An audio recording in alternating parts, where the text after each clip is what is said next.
പറയാനുണ്ടോ എന്ന് പോലും എനിക്ക് അറിയില്ല.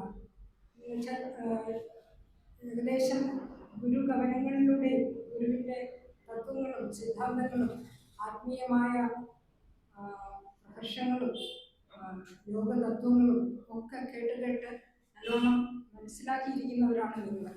അതുകൊണ്ട് നിങ്ങളോട് എന്താണ് സംസാരിക്കുന്ന എല്ലാം പറയണമോ അതോ ചില സെലക്റ്റഡ് ആയിട്ടുള്ള സ്റ്റാൻസുകൾ മാത്രം എടുത്ത് പറയണോ എന്നൊക്കെ ഞാൻ മനസ്സിലാക്കിയിരിക്കുകയായിരുന്നു.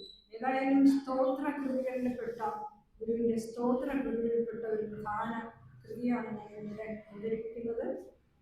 അതായത് സ്തോത്രകൃതികൾ മിക്കതും തന്നെ ഗുരുവിൻ തൻ്റെ വ്യക്തിഗത ഉപാസന മൂർത്തികളെ അവതരിപ്പിക്കുന്നു. ആ ഉപാസനമൂർത്തികളുടെ ആരാധനയിലൂടെ ആത്മതത്വത്തെ തേടുകയും ആത്മസാക്ഷാത്കാരത്തിൻ്റെ അനുഭവങ്ങൾ പ്രകടനങ്ങൾ അല്ലെങ്കിൽ അതിനോടുള്ള മോഹങ്ങൾ ചിലപ്പോഴൊക്കെ മോഹഭംഗങ്ങൾ പോലും വളരെ ഉദാത്തമായി ശ്രീനാരായണ ഗുരു ഈ സ്തോത്രങ്ങളിൽ അവതരിപ്പിച്ചിരിക്കുന്നു. പ്രത്യേകിച്ച് ഇവിടെ സുബ്രഹ്മണ്യ കീർത്തനം എന്നുള്ള കൃതിയാണെന്ന് നമ്മൾ കുറച്ചൊക്കെ അർത്ഥം മനസ്സിലാക്കാനായിട്ട് ശ്രമിക്കുന്നത്. നിങ്ങൾക്കറിയാം ഗുരുദേവൻ്റെ കൃതികളും ആ കവനങ്ങളും രചനകളും അല്ലെങ്കിൽ ആ തത്വങ്ങളും നമ്മൾ എത്ര വായിച്ചാലും പഠിച്ചാലും നമ്മുടെ ഉള്ളിലേക്ക് പൂർണ്ണമായും എത്തിച്ചേരാൻ സാധിക്കുമോ എന്നുള്ളതിൻ്റെ സംശയമുണ്ട്.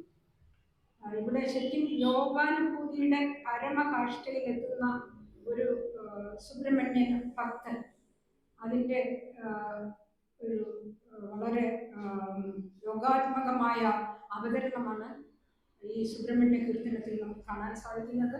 തീർച്ചയായും ഗുരുവിൻ്റെ കവന വൈഭവത്തിൻ്റെ ഉത്തമ നിദർശനവും കൂടെയാണ് ഈ സ്തോത്രകൃതി.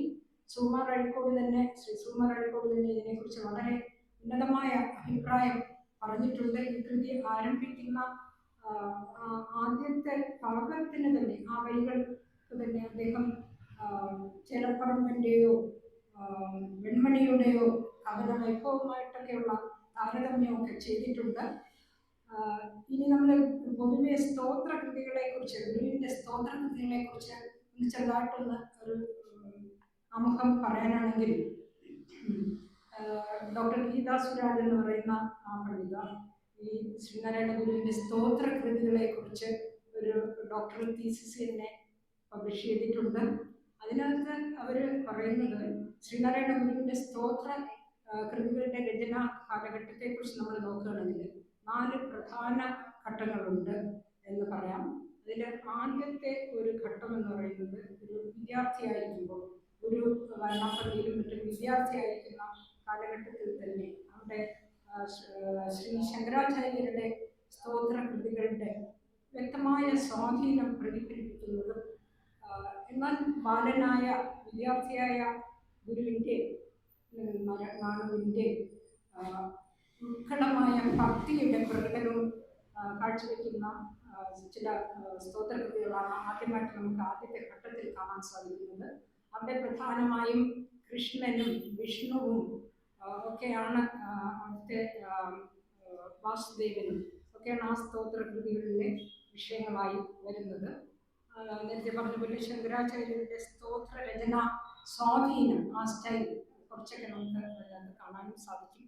ഇനി രണ്ടാമതൊരു ഗുരുവിൻ്റെ ജീവിതത്തിൻ്റെ തന്നെ ഘട്ടങ്ങളുമായിട്ട് വളരെയധികം ബന്ധപ്പെട്ടിരിക്കുന്നു ഡോക്ടർ ഗീതാ സുരാജ് പറയുന്ന ഈ ഘട്ടങ്ങൾ. രണ്ടാമത്തെ ഘട്ടം എന്ന് പറയുന്നത് നമുക്ക് അറിയാം, ചെമ്പഴന്തിയിൽ തിരിച്ചെത്തിയിട്ട് പിന്നെ കുറച്ച് നാളൊക്കെ അവിടുത്തെ പള്ളിക്കൂടങ്ങളിൽ സ്കൂളുകളിലൊക്കെ പഠിപ്പിച്ചിട്ട് അദ്ദേഹം അവധൂതനായി നടക്കുന്ന ഒരു കാലഘട്ടമുണ്ട്. ആ കാലഘട്ടത്തിൽ നമുക്ക് അദ്ദേഹത്തിൻ്റെ ഏകാന്ത ധ്യാനങ്ങൾ, ആത്മസംഘർഷങ്ങൾ, യോഗാത്മകമായ പരമാത്മാ ജീവാത്മാ ഒരു ഐക്യത്തിന് വേണ്ടിയുള്ള ഒരു ത്വര, അതെല്ലാം അദ്ദേഹത്തിൻ്റെ കൃതികളിലൂടെയാണ് ശരിക്കും അദ്ദേഹത്തിൻ്റെ ഉൾ ചിന്തകളും ചിന്താധാരകളും നമുക്ക് അറിയാൻ സാധിക്കുന്നു. അല്ലാതെ നമ്മൾ പലരും ഇങ്ങനെ കേൾക്കുന്നു എന്ന് മാത്രമേ ഉള്ളൂ. ആ ഒരു വ്യക്തി, ആ ഒരു യുവാവിൻ്റെ ഉൾ ചിന്താഗതികൾ നമുക്ക് പ്രകടമായി അറിയാൻ സാധിക്കുന്നത് ആ ഒരു സംഘർഷങ്ങൾ, ആത്മ അനുഭൂതിക്ക് വേണ്ടിയുള്ള ആ ഉത്കടമായ അഭിവാദ അഭിവാഞ്ച, അതിലെത്തിച്ചേരാനുള്ള പ്രയാസം, അല്ലെങ്കിൽ അതിനു വേണ്ടിയുള്ള അങ്ങേ അദമ്യമായ മോഹം, തീവ്രമായ അന്വേഷണം, ഇതൊക്കെ അവധൂത കാലഘട്ടത്തിന്റെ ഒരു പ്രത്യേകതയാണ്. ഈ അവധൂത കാലഘട്ടം തന്നെ ഞാൻ നോക്കുമ്പോൾ തീർച്ചയായും 2 പാദങ്ങളായി തിരിക്കാൻ പറ്റും. അവധൂത കാലഘട്ടത്തിന്റെ ആദ്യ ഘട്ടം എന്ന് പറയുന്നത് തീർച്ചയായും ഈ സമൂഹത്തിന്റെ പ്രശ്നങ്ങൾ മനസ്സിലാക്കാനും മനുഷ്യരെ കുറിച്ച് പഠിക്കാനും ഇവിടുത്തെ മനുഷ്യ സമൂഹത്തെ കുറിച്ച് പഠിക്കാനുമായി നാരായണൻ ചെലവഴിക്കുന്ന ഒരു കാലഘട്ടമാണ്. നമുക്കറിയാം, മലബാരങ്ങളിലും ഇടഭാഗങ്ങളിലും ഇവിടെ കടൽ തീരങ്ങളിലും ഒക്കെയുള്ള പല പല ഭവനങ്ങളിലും ചില സഞ്ചയങ്ങളുടെ ഇടയിലും ഒക്കെ ഒരു ഏകാന്ത പതിയനെ പോലെ അന്ന് നാണു സഞ്ചരിച്ചുകൊണ്ടിരിക്കുന്ന കാലമാണ് അവധൂത കാലഘട്ടം. ആ ഘട്ടം വെറുതെ സഞ്ചരിക്കുകയല്ല, അദ്ദേഹം പഠിച്ചുകൊണ്ടിരിക്കുകയായിരുന്നു സമൂഹത്തിനെ കുറിച്ച്, സമൂഹത്തിന്റെ പ്രശ്നങ്ങളെ കുറിച്ച്.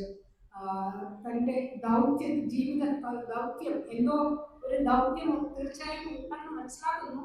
അത് എന്താണ്, എവിടെയാണത് പിൻപോയിന്റ് ചെയ്യേണ്ടത്, കേന്ദ്രീകരിക്കേണ്ടത് എന്നൊക്കെ ആ ഉള്ള ഉത്കടമായ ചിന്തയും അതോടൊപ്പം യോഗവിദ്യയും തന്ത്രവിദ്യയും കൂടുതൽ പഠിച്ചുറപ്പിക്കാനുള്ള മോഹം, അതിലൂടെ ആത്മസാക്ഷാത്കാരത്തിന്റെ ആ പ്രക്രിയയിലേക്ക് കടക്കാനുള്ള അഭിവാഞ്ച ഒക്കെ ഉണ്ടായിരുന്നു. അതൊരു 2ാം പാദമാകുമ്പോഴേക്കും, അവധൂത കാലഘട്ടത്തിന്റെ 2ാം പാദമാകുമ്പോഴേക്കും ശരിക്കും ഒരു യോഗ അനുഭൂതിയുടെ ശരിയായ ഒരു അന്വേഷണ കാലഘട്ടത്തിലേക്ക് പ്രവേശിക്കുന്നത് കാണാം. അവിടെ ഈ പ്രാപഞ്ചിക വിഷയങ്ങളിലേക്ക് വലിച്ചിരിക്കുന്ന ഇന്ദ്രിയ അനുഭൂതി അല്ലെങ്കിൽ ഇന്ദ്രിയ ചിന്തകളിൽ നിന്നുള്ള മോചനം, അത് അദ്ദേഹം വളരെയധികം ഉത്കടമായി ആഗ്രഹിച്ചിരുന്നു എന്ന് ആ കാലഘട്ടത്തിലെ കൃതികളിൽ, പ്രത്യേകിച്ചും സ്തോത്ര കൃതികളിൽ നിന്ന് നമുക്ക് മനസ്സിലാക്കാം. അതോടൊപ്പം തന്നെ പരമാത്മ സ്വരൂപമായി താൻ കരുതിയ ചില ഉപാസന മൂർത്തികളെ ഉത്കടമായി അദ്ദേഹം ഉപാസിക്കുന്നതായിട്ടാണ്. ആ ഉപാസനയിലൂടെ ആ ആത്മസാക്ഷാത്കാരത്തിലേക്ക് പോകാനുള്ള അഭിവാഞ്ചം ഈ ഒരു ഗ്രൂപ്പിൽ പെടുന്നതാണ്, ഇനത്തിൽ പെടുന്നതാണ് കൂടുതലും ഈ അദ്ദേഹത്തിലെ സുബ്രഹ്മണ്യ സ്തോത്രങ്ങളൊക്കെ. അതിൽ തന്നെ ഏറ്റവും ഒരു ശ്രദ്ധേയമായ കാവ്യതലജമാണ് സുബ്രഹ്മണ്യ കീർത്തനം. ശരിക്കും സുബ്രഹ്മണ്യന്റെ എല്ലാ സ്തോത്ര കൃതികളിലും, ശങ്കരാചാര്യരുടെ ആയാലും മറ്റു കവികളുടെ ആയാലും, ആ ഒരു ഉപാസനാമൂർത്തിയുടെ രൂപഭാവങ്ങളൊക്കെ പലയിടത്തായിട്ട് വർണ്ണിക്കുന്നു. അതുപോലെ ഈ സുബ്രഹ്മണ്യ കീർത്തനങ്ങളിലും വരുന്നുണ്ട്. അതോടൊപ്പം തന്നെ നിഗൂഢമായ ജ്ഞാന രഹസ്യങ്ങളും യോഗാത്മകമായ രഹസ്യങ്ങളുമൊക്കെ ഇടയ്ക്കിടയ്ക്ക് പ്രകടിപ്പിക്കുന്നതായിട്ട് കാണാം. അതുകൊണ്ട് വെറും ഒരു ഉപാസനാമൂർത്തിയുടെ സാധാരണ രീതിയിലുള്ള ഒരു പൂജയോ പ്രാർത്ഥനയോ മാത്രമാണെന്ന് ഒരിക്കലും ധരിക്കരുത്. ഈ സുബ്രഹ്മണ്യ കീർത്തനങ്ങളിൽ തന്നെ എത്രയോ അഗാധമായ ഗൂഢങ്ങളായ യോഗ രഹസ്യങ്ങൾ, മനുഷ്യന്റെ ആ ഒരു ചട്ടക്കൂടിനകത്തുള്ള ആന്തരിക ശക്തികൾ, ഇതൊക്കെ എങ്ങനെ തന്ത്രവിദ്യയിലൂടെയും ജ്ഞാനയോഗത്തിലൂടെയും ഒരു വളരെ ക്രിയാത്മകമായ ആ സത്യാനുഭവത്തിന്റെ ആ പരമോന്നതമായ നിലയിലെത്തിക്കാൻ ഈ ഉപാസനയിലൂടെ സാധ്യമാകും എന്നുള്ളതാണ് അദ്ദേഹം കാണിച്ചു തരുന്നത്. ഇനി ഈ സ്തോത്രരചനകളുടെ, ശ്രീനാരായണഗുരുവിന്റെ സ്തോത്രരചനകളുടെ 3ാം ഘട്ടം എന്ന് പറയുന്നത് ക്ഷേത്രപ്രതിഷ്ഠകളോടനുബന്ധിച്ചാണ്. അപ്പോൾ ഈ മിക്കവാറും ഒരു ആത്മാനുഭൂതി ലഭിച്ച് അല്ലെങ്കിൽ ആത്മീയ സാക്ഷാത്കാരം ലഭിച്ചു കഴിഞ്ഞിട്ടുള്ളതാണ് ഇതിലെ മിക്കവാറും ക്ഷേത്രപ്രതിഷ്ഠ സ്തോത്രങ്ങളൊക്കെ. സദ്ദേവതകളെ സാത്വീകരിച്ച് അത് സാത്വിക രീതിയിൽ ആരാധിച്ച് സാധാരണ മനുഷ്യന്റെ സ്വത്വബോധം ഉണർത്തി ആത്മവിശ്വാസവും തൻ്റെടവുമുള്ള വ്യക്തികളാക്കി തീർക്കുന്നു. അതായിരുന്നു അദ്ദേഹത്തിന്റെ പ്രതിഷ്ഠകളുടെ ഉദ്ദേശവും നമുക്കറിയാം. അതോടൊപ്പം ഈ പ്രതിഷ്ഠയുടെ കൂടെ അദ്ദേഹം പലയിടത്തും രചിച്ച് മനുഷ്യർക്ക് അവിടെയുള്ള ജനങ്ങൾക്ക് ഉപാസിക്കാനായി നൽകിയ സ്തോത്രങ്ങൾ, അതിനൊക്കെ തന്നെ സഗുണമൂർത്തികളെയാണ് നമ്മൾ കാണുന്നത്. ശൈവ കുടുംബത്തിലെ മൂർത്തികളാണ് ഈ ഘട്ടത്തിൽ കൂടുതലും അദ്ദേഹം സ്തോത്രങ്ങളിലൂടെ മുന്നോട്ട് വയ്ക്കുന്നത്. അവധൂതഘട്ടത്തിന്റെ 2ാം പാദത്തിൽ തന്നെ ശൈവ മൂർത്തികൾ, സുബ്രഹ്മണ്യൻ, ശിവൻ, ദേവി, ഭദ്രകാളി ഇങ്ങനെയുള്ള ശൈവമൂർത്തികളെയാണ് കൂടുതലും ആരാധിക്കുന്നതായിട്ട് കാണുന്നു. അപ്പോൾ ഇവിടെ ഒരു വളരെ വലിയൊരു ചോദ്യം പല വിദ്വൽ സദസ്സുകളിലും മുന്നോട്ട് വയ്ക്കപ്പെട്ടിട്ടുണ്ട്.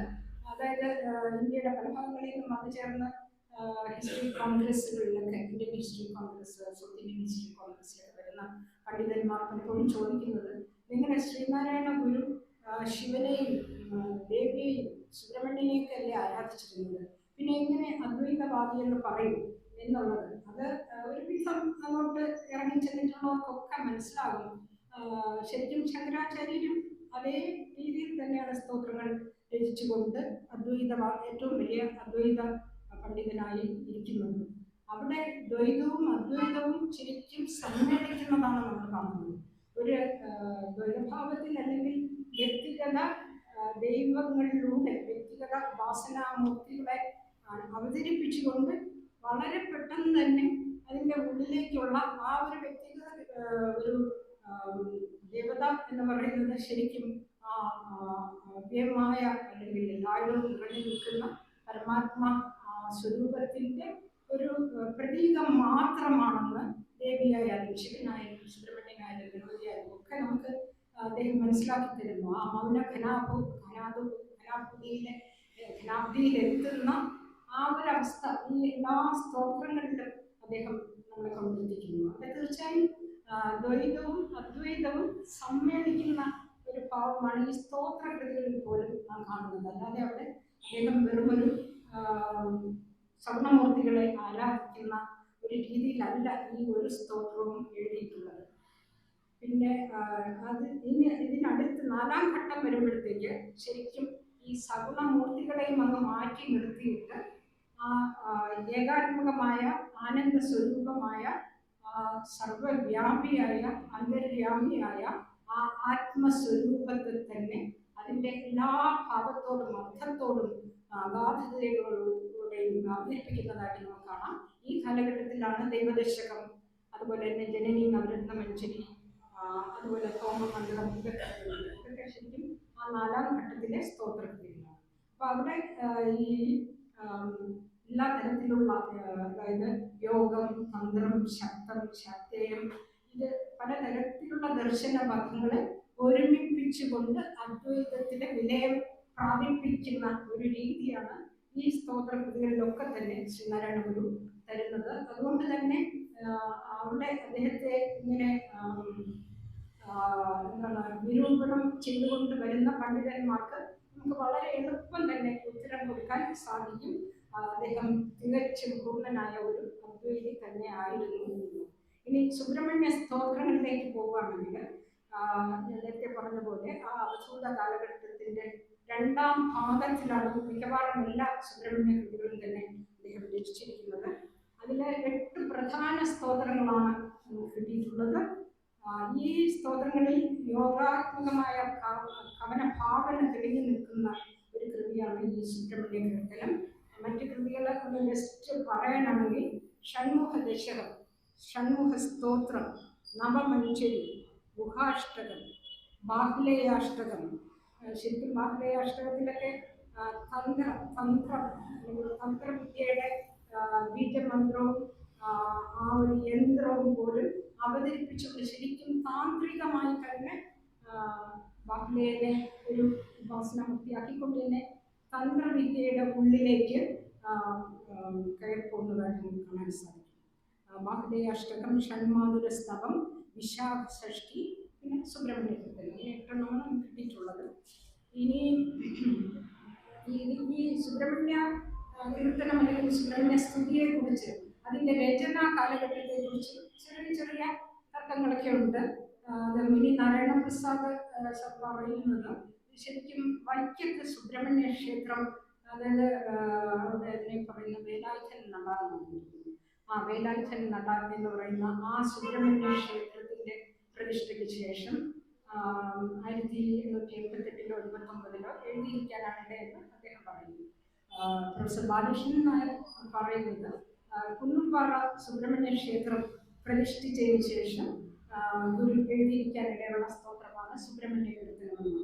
പക്ഷെ ഞാൻ കുറച്ച് വിശകലനം ചെയ്ത്, ഞാനതിലൊന്നും ഒരു പണ്ഡിതയുമല്ല, ഒരാളുമല്ല.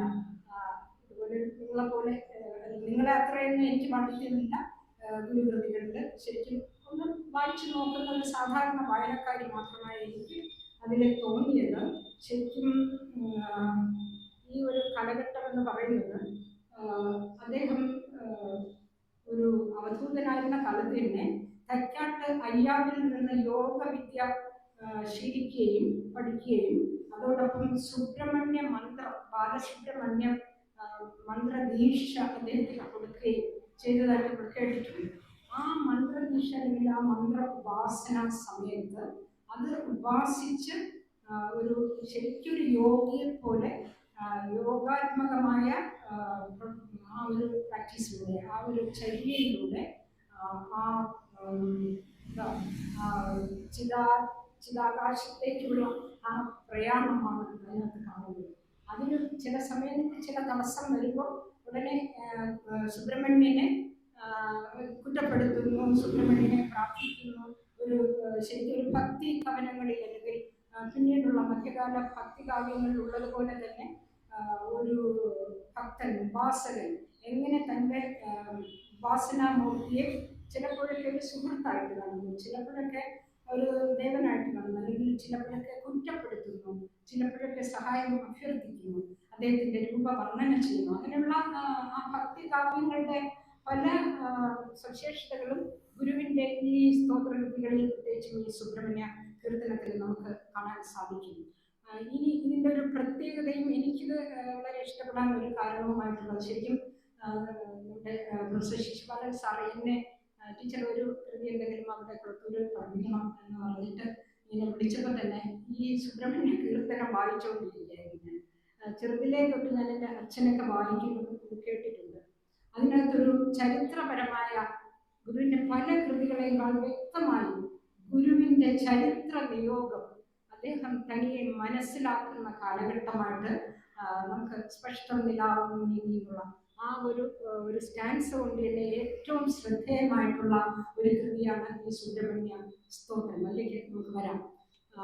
അതായത് അദ്ദേഹം യോഗ സിദ്ധിയുടെ ഒരു പ്രത്യേക ഏകദേശം അത് ആത്മസാക്ഷാത്കാരത്തിൻ്റെ ഘട്ടത്തിന് തൊട്ടടുത്ത് വരെ എത്തിച്ചേരുന്ന ഒരു ഘട്ടത്തിൽ പെട്ടെന്ന് ചിന്തിക്കുകയാണ് ഈ യോഗസിദ്ധി അല്ലെങ്കിൽ ഈ നിർവികൽപ്പ സമാധിയുടെ പരമോന്നതമായ ആ അവസ്ഥയിലേക്ക് ഞാൻ എത്താൻ വരട്ടെ. എനിക്കൊരു നിയോഗമുണ്ട്, എനിക്ക് ചരിത്രപരമായ ഒരു നിയോഗം. എൻ്റെ ചുറ്റിലുമുള്ള മനുഷ്യർ അനേക ലക്ഷങ്ങൾ കഷ്ടപ്പെടുന്നു. അവർ ഈ സംസാര ദുഃഖത്തിൽപ്പെട്ട് അവർ ദുഃഖിച്ച് രോഗം പിടിച്ചു കിടക്കുന്നു. അവർ അല്ലെങ്കിൽ മോഹമാകുന്ന മദ്യം കുടിച്ച് അവർക്ക് ബോധമില്ലാത്തവരെ പോലെ കിടക്കുന്നു. അപ്പൊ അവരെ തട്ടി ഉണർത്തേണ്ട കാലഘട്ടം അതിക്രമിച്ചിരിക്കുന്നു. തൻ്റെ ജീവിത ദൗത്യം അതാണെന്ന് മനസ്സിലാക്കിക്കൊണ്ട് തൻ്റെ ഉപാസനമൂർത്തിയായ സുബ്രഹ്മണ്യനോട് പറയാണ്, എനിക്ക് അല്പം കൂടെ കഴിഞ്ഞു മതി ആ പരമമായ സാക്ഷാത്കാരം.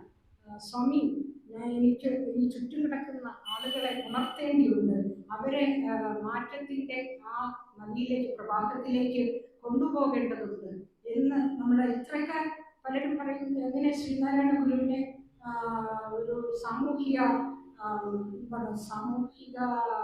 പരിവർത്തന നവോത്ഥാന നായകനായിട്ടൊക്കെ നമ്മൾ ചിത്രീകരിക്കും. തീർച്ചയായും അദ്ദേഹം ഏറ്റവും വലിയ കവിയും ഋഷീശ്വരനും ചിന്തകനും ഒക്കെ ആയിരിക്കുന്നതിനോടൊപ്പം തന്നെ കേരള ചരിത്രം, ഞാനൊരു ചരിത്രകാരിയാണ്, ചരിത്രം പഠിക്കുമ്പോൾ അവിടെ തീർച്ചയായിട്ടും ഗുരുവിൻ്റെ ആ ചരിത്ര നിയോഗം പറയാതെ നമുക്ക് ഒരിക്കലും മുന്നോട്ട് പോകാൻ സാധിക്കില്ല. ഇവിടെ എന്താണ് സവർണരെന്ന് പറയുന്ന നമ്പൂതിരിമാർ തൊട്ട് ആരും തന്നെ അക്കാലത്ത് സാമൂഹികമായ പരിവർത്തനത്തിന് വേണ്ടി ഒന്നും ചെയ്തിരുന്നില്ല. അവരുടെ ഒരു സംഘടനകളും ഉണ്ടായിരുന്നില്ല. എല്ലാം എങ്ങനെയാണോ നൂറ്റാണ്ടുകളായി സഞ്ചരിച്ചുകൊണ്ടിരുന്നത് അതേപോലത്തെ രീതിയിൽ സമൂഹം ഒരു രോഗം പിടിച്ച് തന്നെ ജാതി കാസ്റ്റ് ഡിസ്റ്റിങ്ഷൻ, ജാതിപരമായിട്ടുള്ള അന്യത്വങ്ങളും അതിൽ നിന്നുണ്ടായിട്ടുള്ള കഷ്ടപ്പാടുകളും വിദ്യാഭ്യാസമോ അറിവോ ജ്ഞാനമോ ഒന്നും ലഭിക്കാൻ ഒരു വെളിച്ചവും ഒരു സമൂഹത്തിന്റെ വലിയൊരു വിഭാഗത്തിന്റെ മുന്നിൽ കൊളുത്തി വയ്ക്കുന്നുണ്ടായിരുന്ന ആ കാലഘട്ടത്തിൽ തീർച്ചയായും അവർക്ക് വെളിച്ചം കൊടുക്കണം. അറിവിന്റെ വെളിച്ചത്തിലൂടെ മാത്രമേ അവരെ ഉയർത്തി നന്നാക്കി കേരള സമൂഹത്തെ ആകെ മുന്നോട്ട് കൊണ്ടുവരാൻ സാധിക്കൂ എന്ന് മനസ്സിലാക്കിയ ആദ്യത്തെ ഒരു സാമൂഹിക ചിന്തകൻ കേരളത്തിൽ തീർച്ചയായും. കേരളത്തിൽ നിന്ന് മാത്രമല്ല, ഇന്ത്യയിൽ തന്നെ കുറച്ച് പേരൊക്കെ അവിടെയും എവിടെയും ഉണ്ടായിരുന്നെങ്കിൽ പോലും അതിൽ ഏറ്റവും ശക്തനായി ആധുനിക കാലത്ത് മുന്നോട്ട് വരുന്നത് ശ്രീനാരായണ ഗുരു തന്നെയാണ്. ആ ഒരു ചുവട് പിടിച്ചാണ് നമ്പൂതിരി മരുടെ ഇടയിലുള്ള സംഘടനകളും നായർ സമൂഹത്തിന്റെ ഇടയിലുള്ള സംഘടനയും ആ പരിഷ്കരണ വാദികളും അവരുടെ നേതാക്കളും ഒക്കെ മുന്നോട്ട് വരുന്നത്. അതുകൊണ്ട് തീർച്ചയായും സാമൂഹിക നവോത്ഥാന നേതാവാണ്, സാമൂഹിക പരിഷ്കരണ നേതാവാണ് കേരളത്തിന്റെ നൂറ്റാണ്ടുകൾക്ക് ഇപ്പുറം നമുക്ക് കിട്ടുന്നത് ശ്രീനാരായണ ഗുരു എന്നുള്ളതിന് യാതൊരു തർക്കവുമില്ല. അതിന് അദ്ദേഹം സ്വയം മനസ്സിലാക്കി വെറുതെ കവിതകൾ എഴുതി ഉപാസിച്ച് മാത്രം ഇരിക്കുകയല്ല, അദ്ദേഹം ആ സാമൂഹിക ദൗത്യം മനസ്സിലാക്കുന്ന ഒരു പ്രധാന സ്റ്റാൻസ നമുക്ക് ഈ സുബ്രഹ്മണ്യ കീർത്തനത്തിന് അകത്ത് കാണാൻ സാധിക്കുമെന്നുള്ള ഒരു ചരിത്രപരമായ പ്രാധാന്യം കൂടെയുണ്ട്. പിന്നെ മറ്റൊന്ന്, എങ്ങനെയാണ് ഒരു ഉപാസകൻ ഒരു യോഗാത്മകമായ ഉപാസനയുടെ അനുഭൂതിയുടെ ഘട്ടങ്ങളിലൂടെ കടന്ന് ആ അവസാനത്തെ ഘട്ടമായ തൻ്റെ ആത്മാംശത്തെ ചിതാകാശത്തിൽ ലയിപ്പിച്ച് ആ ആനന്ദഫലമായി തീരുന്ന ആ ഘട്ടം, അതിനു മുൻപ് എന്തൊക്കെ പ്രധാന ഘട്ടങ്ങളിലൂടെ കടന്നു പോകണം എന്നൊക്കെയുള്ള സൂചനകളും ഇതിനകത്തുണ്ട്. അത് മാത്രമല്ല, നമുക്കറിയാം ശ്രീനാരായണ ഗുരു ആ ഒരു പ്രത്യേക ഘട്ടത്തിൽ വെച്ച് തൻ്റെ ഉപാസന മൂർത്തിയോട് അതിന് പിന്നീടാകട്ടെ എന്ന് പറയുന്നുണ്ടെങ്കിൽ അദ്ദേഹം തീർച്ചയായും സമൂഹത്തിലോട്ട് ഇറങ്ങി വന്നെങ്കിലും തൻ്റെ ആ യോഗാത്മകമായ അന്വേഷണം തുടർന്നുകൊണ്ടേയിരുന്നു. അദ്ദേഹം ആ സവികൽപ്പ സമാധിയിൽ നിന്ന് നിർവികൽപ്പ സമാധിയുടെ ആ അവസാന ഘട്ടത്തിലേക്ക് കടന്നു. അവസാനം ആ സദ്വസ്തു ദർശനമൊക്കെ നിങ്ങൾക്കറിയാമല്ലോ. ആ സദ്വസ്തു ദർശനത്തിൽ തന്നെ എത്തിച്ചേർന്നുകൊണ്ട് ആ വസ്തുവായിട്ട് തന്നെ വർത്തിച്ചുകൊണ്ട് അതേസമയം ആന്തരികവും ബാഹ്യവുമായ സമാധി തുടർന്നുകൊണ്ട്, സമാധി ആചരണം തുടർന്നുകൊണ്ട് ആ പരമോന്നതമായ നിലയിലെത്തുമ്പോഴും ആ ലയനത്തിലെത്തുമ്പോഴും അദ്ദേഹത്തിന് പിന്നീട് സമാധിയുടെയോ ഒന്നും ആവശ്യമില്ലാതെ തന്നെ സമൂഹത്തിലെ കർത്തവ്യത്തിലേക്ക് ഇറങ്ങി വരുന്നു. എപ്പോൾ വേണമോ തിരിച്ച്, അത് ആ ഘട്ടത്തിൽ എത്തുന്ന ഒരു യോഗി അങ്ങനെയാണ്. പിന്നീട് അദ്ദേഹത്തിന് വേണമെന്നുള്ളപ്പോൾ ആ പരിപൂർണമായ യോഗാനുഭൂതിയിൽ എത്തിച്ചേരാനും സാധിക്കും എന്ന് തെളിയിച്ച ഒരു കർമ്മയോഗി കൂടെ ആയിരുന്നു ശ്രീനാരായണ ഗുരു എന്നുള്ളതുകൊണ്ട് നമുക്ക് തീർച്ചയായും ഈ കൃതി അദ്ദേഹത്തിന്റെ ഉപാസനാമൂർത്തിയായ സുബ്രഹ്മണ്യന് ആ ഉപാസന മന്ത്രദീക്ഷയുടെ കാലഘട്ടത്തിൽ രചിച്ചതാണെന്ന് തന്നെ നമുക്ക് പറയാം. അദ്ദേഹത്തിന്റെ ഉത്കടമായ അന്വേഷണത്തിന്റെ ഒരു കാലഘട്ടം, അതുപോലെ പരമസത്യ അനുഭൂതി, അതും അദ്ദേഹത്തിന് അപ്പോഴേ കുറേയൊക്കെ ലഭിച്ചിരിക്കുന്നു. അങ്ങ് അടുത്ത് പോയില്ലെങ്കിൽ ഏകദേശം അതിനടുത്ത് തന്നെ എത്തിച്ചേർന്നിരിക്കുന്നതായിട്ടും പരമസത്യാനുഭവത്തിന്റെ മധുരിമയും ഇടയ്ക്കിടെ ഓളം കിട്ടുന്നതായിട്ട് നമുക്ക് ഈ സ്തോത്രകൃതിയില്, ഈ സുബ്രഹ്മണ്യ കീർത്തനം എന്നുള്ള കൃതിയിൽ കാണാൻ സാധിക്കും. ഇനി ഇതിന്റെ ചില പ്രധാന സ്റ്റാൻസുകളിലൂടെ നമ്മളൊന്ന് കടന്നു പോവുകയാണെങ്കിൽ, ആദ്യത്തെ ആ ഒരു സ്റ്റാൻസ വളരെ പ്രസിദ്ധമാണ്. അന്തിപ്പൂന്തിങ്കളുള്ളി തിരുമുടി തിരികി ചൂടിയാടും കണത്തിൽ ചന്തം ചിന്തും വിയർഗംഗ പൊങ്ങി കവിഞ്ഞും ചന്തം ചിന്തും നിലാവിനൊളിവിളി വിയർഗംഗ പൊങ്ങി കവിഞ്ഞും ചന്തം ചെന്തി മെഴി ചെങ്കത് നിരചൊലി ചന്തകാരനകറ്റി ചിന്താസന്താനമേ ഇന്തിരുവടി അടിയൻ സങ്കടം നോക്കിടേണം. ശരിക്കും സുബ്രഹ്മണ്യന്റെ പിതാവായ ശിവന്റെ ആ വർണ്ണനയിലൂടെ ആ ചിന്തയുടെ, അല്ലെങ്കിൽ ആ രൂപനായ ശിവന്റെ പുത്രനായ സുബ്രഹ്മണ്യനെ എന്നാണ് അദ്ദേഹം ആ കവിഭാവനയിലൂടെ പറയുന്നത്. അതായത് ചുരുക്കത്തിൽ തന്നെ അർത്ഥം നമ്മൾ നോക്കുകയാണെങ്കിൽ, അന്തിനേരത്ത് ഉദിച്ചു നിൽക്കുന്ന ചന്ദ്രക്കലയെ പുറത്തു കാട്ടിയും സുബ്രഹ്മണ്യൻ അല്ല അത്, ദിവ്യമായ മുടിക്കെട്ടിൽ തിരികെ ചേർത്ത് അണിഞ്ഞിരിക്കുന്ന ഇളകിയാടുന്ന പാമ്പിൻ പത്തിയുടെ അഴക് കാട്ടിയും പുറത്തേക്ക് ചിന്തുന്ന നിലാവിന്റെ വെളിച്ചത്തിൽ സ്വർഗംഗ പൊങ്ങിക്കവിഞ്ഞും വെളിയിലേക്ക് ഒഴുകുകയും, അതോടൊപ്പം തന്നെ ആ തൃക്കണ്ണിന്റെ കാര്യം, ചന്തമുള്ളതും ചുമന്നതുമായ തീ കണ്ണിൽ നിന്ന് ഇടവിടാതെ ചെങ്കതിർ രശ്മികൾ പുറപ്പെടുവിച്ച് അജ്ഞാനമാകുന്ന ഇരുട്ടിൻ്റെ ഭ്രമരൂപങ്ങളെ അകറ്റിക്കൊണ്ടിരിക്കുകയും ചെയ്യുന്ന ചിന്തയുടെ അഥവാ ചിത് സ്വരൂപനായ ശിവന്റെ മകനായിട്ടുള്ളവരും. ഒരു കവിയുടെ ഭാവന അങ്ങനെ വരികയാണ്. നീ തിരുവടി അടിയന്റെ സങ്കടം ഇല്ലാതാക്കിയവനെ എന്നും പ്രാർത്ഥിക്കുന്നു. അപ്പോൾ ആ സങ്കടം എന്താണ്? നാണു അല്ലെങ്കിൽ നാരായണൻ ആ കാലത്തിലുള്ള സങ്കടം നോക്കിയാൽ ശരിക്കും വെറും ഇഹലോക കാര്യങ്ങളിലുള്ള സങ്കടമല്ല. അതിലേക്ക് തന്റെ മനസ്സ് ഇന്ദ്രിയ കാര്യങ്ങളിലേക്ക് പോകരുത് എന്ന് ഇടയ്ക്ക് പറയുന്നുണ്ടെങ്കിലും അതിനേക്കാൾ അപ്പുറമായി പരമമായ ബ്രഹ്മാനുഭൂതിക്ക് വേണ്ടിയുള്ള ആ ഉത്കടമായ അഭിവാഞ്ച. അതിൽ എത്തിച്ചേരുന്നത് അത്ര എളുപ്പമല്ല എന്ന് നമുക്കറിയാം. അത് എത്തിച്ചേർന്നവർ എത്രയോ, പ്രത്യേകിച്ചും സമൂഹത്തിൽ ജീവിച്ചുകൊണ്ട് എത്തിച്ചേർന്നവർ എത്രയോ തുലവും വിരളമാണെന്ന് നമുക്കറിയാം. അപ്പോൾ തന്റെ ഉപാസനമൂർത്തിയോട് പറയുന്നത് ആ സങ്കടം തീർത്തു തരണമെന്ന്. ഈ വസ്തുവിലുള്ള സങ്കടങ്ങളല്ല, അതൊക്കെ കുറഞ്ഞു. പിന്നെയോ പരമമായ ബ്രഹ്മാനുഭൂതിക്ക് വേണ്ടിയുള്ള ഉത്കടമായ അഭിവാഞ്ചയാണ്. അതാണ് എനിക്ക് ആ സങ്കടം, അതിലെത്തിച്ചേരുന്നില്ല, എൻ്റെ പ്രയാസങ്ങളെ തീർത്തു തരണം.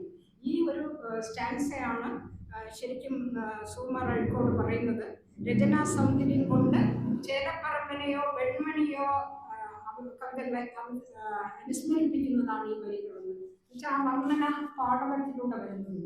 പിന്നെ രണ്ടാമതായിട്ട് പറയുന്നത് പച്ചക്കള്ളം വിതറ്റി പഴവിന്. ഇവിടെയും ഒരു എങ്ങനെയാണ് നമുക്ക് ജന്മവാസനകളാണ് ഈ പ്രപഞ്ചാനുഭൂതിയെല്ലാം ആക്കാൻ ഇടയാക്കുന്നത് എന്നുള്ള തീർച്ചയായും ഒരു ദർശന സത്യം ഉൾക്കൊണ്ടിരിക്കുന്നുണ്ട്. അതിനെക്കുറിച്ച് പറയാം. പച്ചക്കള്ളം വിതറ്റി പഴവിനെ കുടികെട്ടി കിടക്കുന്നൊരു മെയ് എച്ചിൽ ചോറും തിരക്കൊടൊരു പടിയുമെടുത്തോടി മുണ്ടറ്റിടും പച്ചപ്പൊന്മയിലേറെ പരിചിനുടങ്ങി പഠിക്കൽ കിടക്കും പിച്ചക്കാരന് വല്ലോ മുരുകരി മറ്റരിക്കാനില്ലേ. എന്താണ് ഈ പച്ചക്കള്ളം വിതറ്റുന്നത്? അതായത് പ്രപഞ്ചദർശ്യങ്ങൾ ഇതെല്ലാം ഉണ്മയില്ലാത്തതാണ്. ഇതെല്ലാം ആ തത്വങ്ങളൊക്കെ നിങ്ങൾക്കറിയാം. എങ്ങനെയാണ് ഇതെല്ലാം മായയുടെ സ്പന്ദനങ്ങൾ കൊണ്ട് നമ്മുടെ മുന്നിൽ കാണിച്ചു മറയ്ക്കുന്ന ദൃശ്യങ്ങൾ മാത്രമാണ്. ഒരു സ്വപ്നത്തിൽ കാണുന്നത് സ്വപ്നശേഷം നിലനിൽക്കുന്നില്ല. അതുപോലെ സ്വപ്നതുല്യം മാത്രമാണ് ഈ പ്രപഞ്ച അനുഭവങ്ങൾ. അവിടെ കയറും പാമ്പിൻ്റെ ഉദാഹരണം ഇതെല്ലാം നിങ്ങൾ എത്രയോ പ്രാവശ്യം കേട്ടിരിക്കുന്നു. ഇനി എന്താണ് ഈ പഴവിന? അതായത് ജന്മജന്മാന്തരങ്ങളുടെ ലോകവാസന. തീർച്ചയായും ഗുരുവും ജന്മാന്തരങ്ങളെ കുറിച്ച് പലപ്പോഴും പറയുന്നുണ്ട്. പുനർജന്മത്തെക്കുറിച്ച് പറയുന്നുണ്ട്. ആത്മാവിൻ്റെ സഞ്ചാരങ്ങളെ കുറിച്ച് പറയുന്നുണ്ട്. ഇനി അത് കുടികെട്ടിക്കിടക്കുന്ന ഈ മെയ്, അതായത് അടിഞ്ഞു കൂടിക്കിടക്കുന്ന ജന്മജന്മാന്തരങ്ങളുടെ ലോകവാസന കുടികെട്ടിക്കിടക്കുന്ന അല്ലെങ്കിൽ അടിഞ്ഞു കിടക്കുന്ന ഈ ശരീരം എച്ചിൽ ചോറുണ്ട് എന്ന് പറഞ്ഞാൽ വെറും ഭിക്ഷാന്നം ഭക്ഷിച്ചെന്നുള്ള ഒരു സിംബോളിസം മാത്രമാണ്. അതായത് മറ്റുള്ളവർ ഉപയോഗിച്ച് എച്ചിലായി കിടക്കുന്ന വിഷയങ്ങളാണ് ഈ ശരീരം ഭുജിക്കുന്നത്. പലപ്പോഴും നമ്മൾ സാധാരണ മറ്റു പലരും നമുക്ക് പറഞ്ഞു തരുന്ന ആശയങ്ങളാണ് നമ്മളും പിന്തുടർന്ന് മുന്നോട്ട് പോകുന്നത്. ഇരപ്പൊടൊരു വടിയുമെടുത്ത്, അതായത് മനസ്സാകുന്ന ഇരപ്പോടും ദേഹത്തെ താങ്ങി നിർത്തുന്ന നട്ടല്ലാകുന്ന ബ്രഹ്മദണ്ഡം എടുത്തുകൊണ്ട് ഓടി മൂടറ്റിടും, അതായത് ഓടി ഉഴന്ന് നടന്ന് വീണു പോകുന്നതിന് മുൻപ് പരിചിനോട് എഴുന്നള്ളി വേഗം അടുത്തുക എന്ന് സുബ്രഹ്മണ്യനോട് പറയണം. അപ്പോൾ ആത്യന്തികമായ വിശകലനത്തിൽ സത്യമല്ലാതെയുള്ള ഈ പ്രാപഞ്ചികമായ ഉണ്മയെ മായയുടെ മാറ്റിമറിക്കലുകൾ നമ്മളെ ഉള്ളതാക്കി ഭരിക്കാൻ ഇടയാക്കുന്നത് ശരിക്കും നമ്മൾ പല കാലങ്ങളിലായി കണ്ടും കേട്ടും പോരുന്ന ആ ആശയങ്ങളെ പിൻപറ്റി മുന്നോട്ട് കൊണ്ടുപോകുന്നത് കൊണ്ട് മാത്രമാണ്.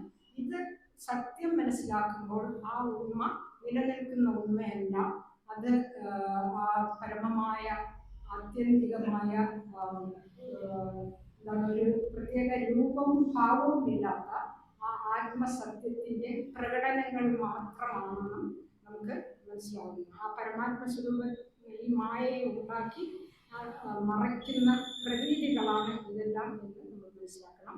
അപ്പോൾ ഈ പ്രതീതികൾ ഉണ്ടാക്കിക്കൊണ്ടിരിക്കുന്നത് ജന്മജന്മാന്തരങ്ങളായുള്ള നമ്മുടെ മനസ്സിൽ അടിഞ്ഞു കൂടിയിട്ടുള്ള വാസനകളാണ്.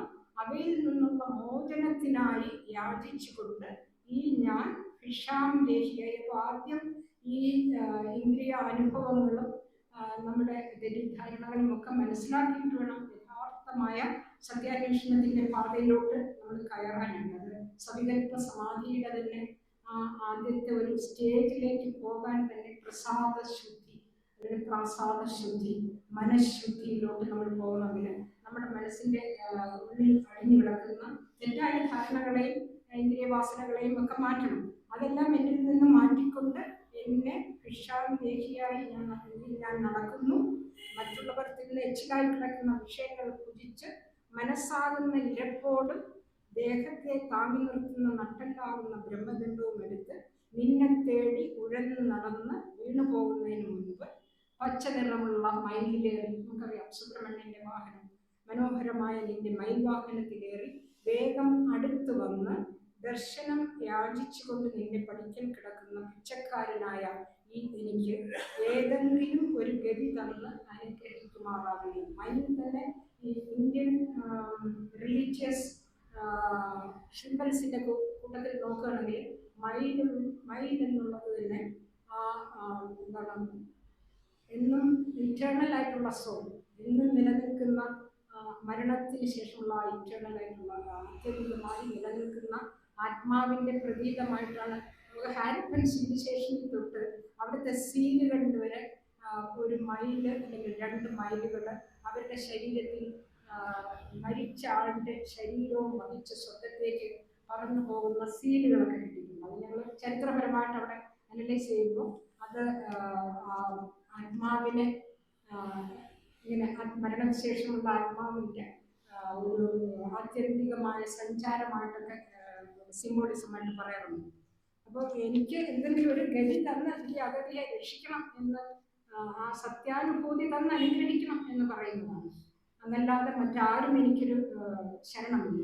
ഇനി മറ്റു വേറൊന്ന്, ജ്യോതിചക്രം കണക്കൻ മനവിളകി മറിഞ്ഞായുരന്തം വരുന്നു ബോധക്കേടൊക്കെ നീക്കി തരിക അമൃതരും തേൻതുളുമ്പും പാതിപ്പെൺമൈ മകൻ നീ തിരുവടിയിടമേ വേറിയാടുന്ന നേരം മോദിച്ചേതും മടിക്കാതെ അവനെ ഇവിടെ നീ കൊണ്ടുപോവാ തങ്കമയിലേ. ശിവന്റെ വർണ്ണന വീണ്ടും അതിനകത്ത് എങ്ങനെ ശിവൻ അർദ്ധനാരീശ്വരനായിരിക്കുന്നതിനെ കുറിച്ച്. ജ്യോതിചക്രം എന്ന് പറഞ്ഞാൽ സ്വന്തം അച്ചുതണ്ടിൽ നിരന്തരമായി കറങ്ങിക്കൊണ്ടിരിക്കുന്ന അഗ്നിവലയം പോലെ ചഞ്ചലമാണ് എൻ്റെ മനസ്സ്.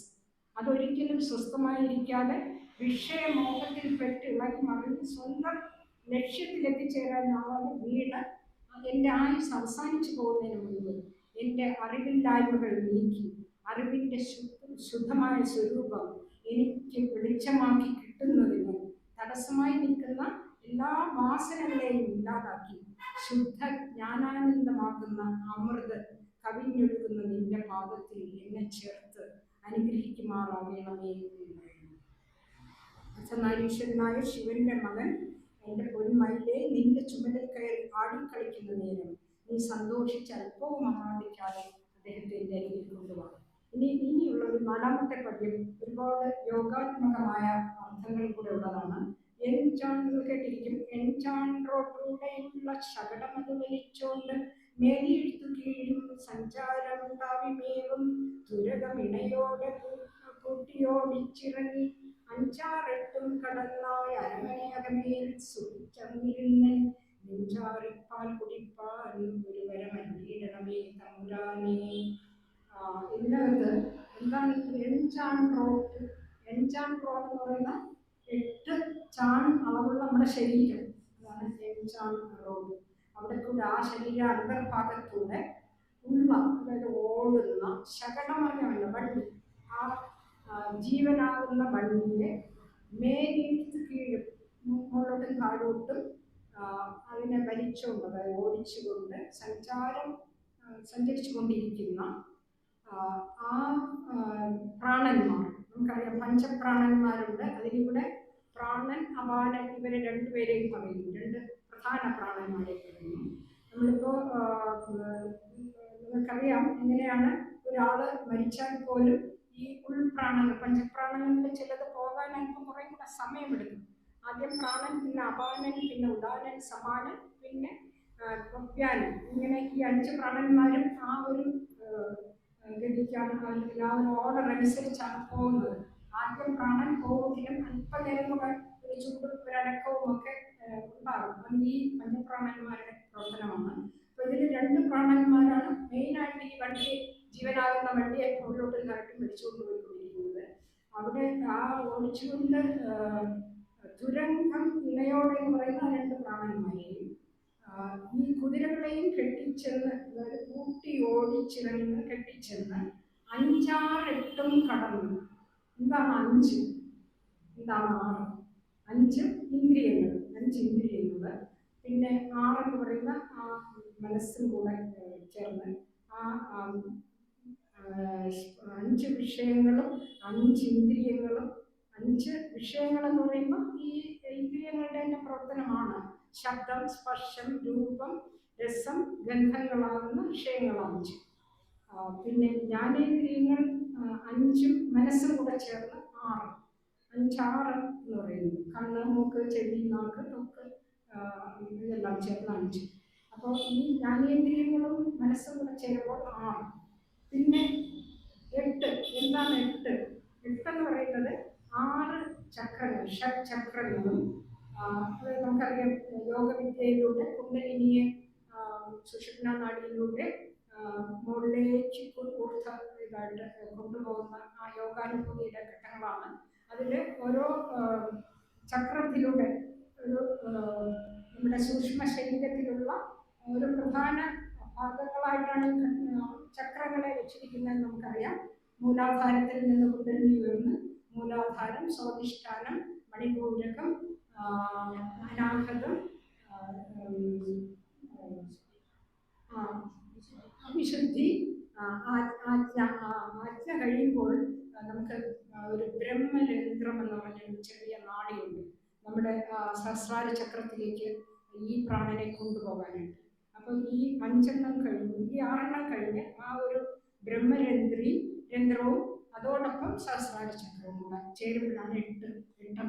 6 ചക്രവും ബ്രഹ്മരന്ധ്രവും സഹസ്രാര ചക്രവും കൂടെ ചേർന്ന് 8.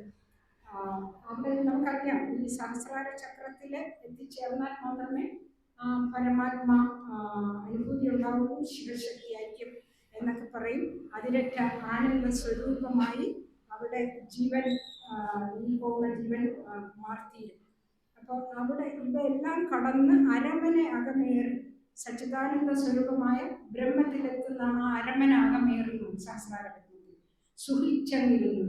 അവിടെ ആനന്ദ സ്വരൂപമായിരുന്ന് എൻ നെഞ്ചാറി എൻ്റെ മനസ്സ് പൂർണ്ണമായി ഉപശമിച്ചുകൊണ്ട് പാൽ കുടിപ്പാൻ എന്ന് പറയുന്ന ആ മോക്ഷരസം അനുഭവിക്കാൻ തമ്പുരാനെ അവിടെ നിന്ന് എന്നെ എനിക്ക് വരം തരണേ.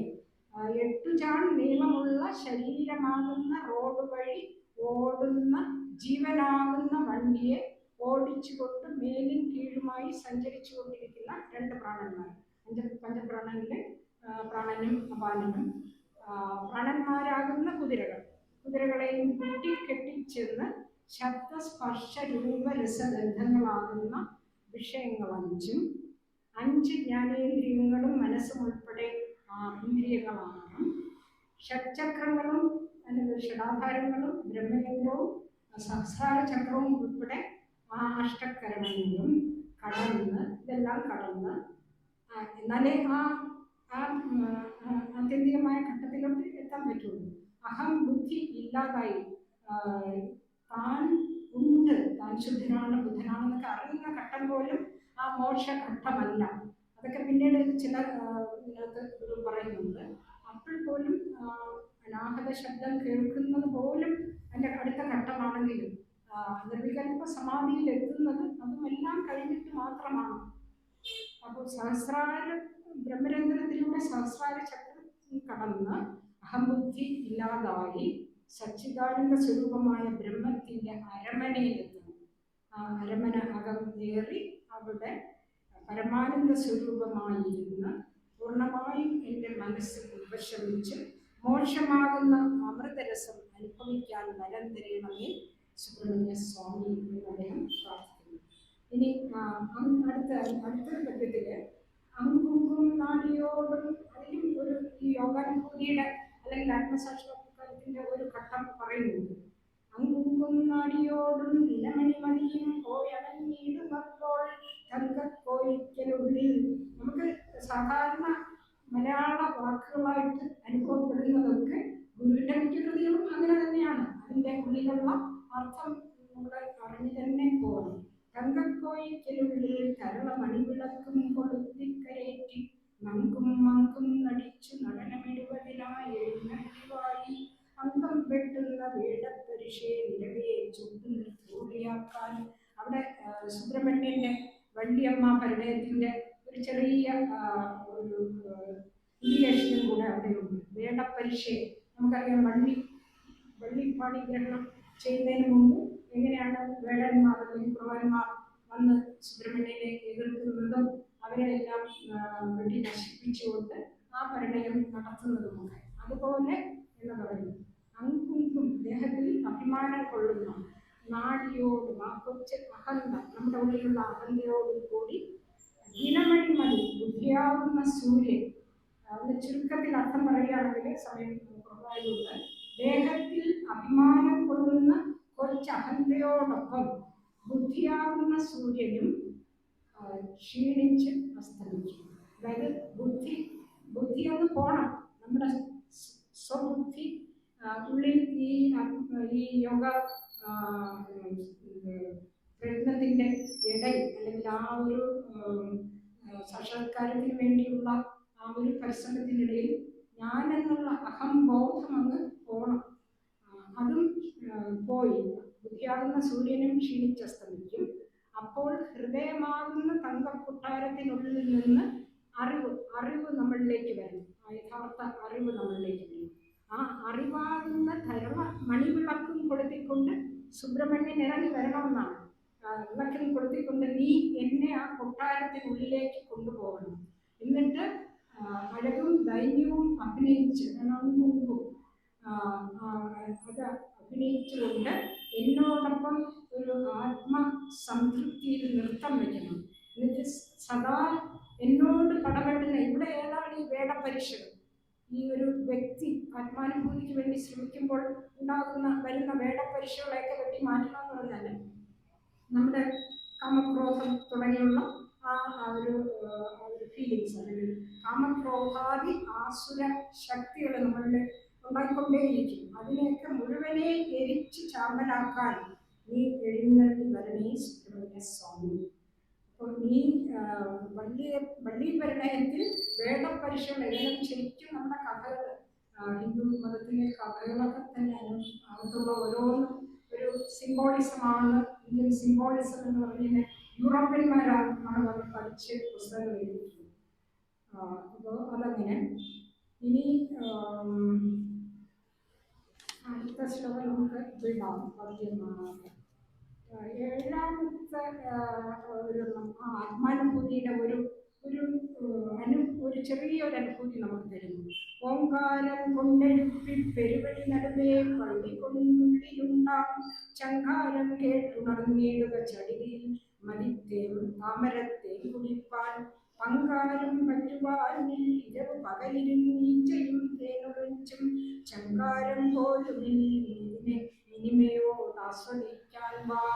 ആ സാക്ഷാത്കാരഘട്ടത്തിലെ ആ ഒരു അനിർവചനീയമായ അസ്പന്ദമായ ആ അനുഭവത്തിന്റെ ഒരു ചെറിയ പ്രകാശനം ഇവിടെ നമുക്ക് തരുന്നു.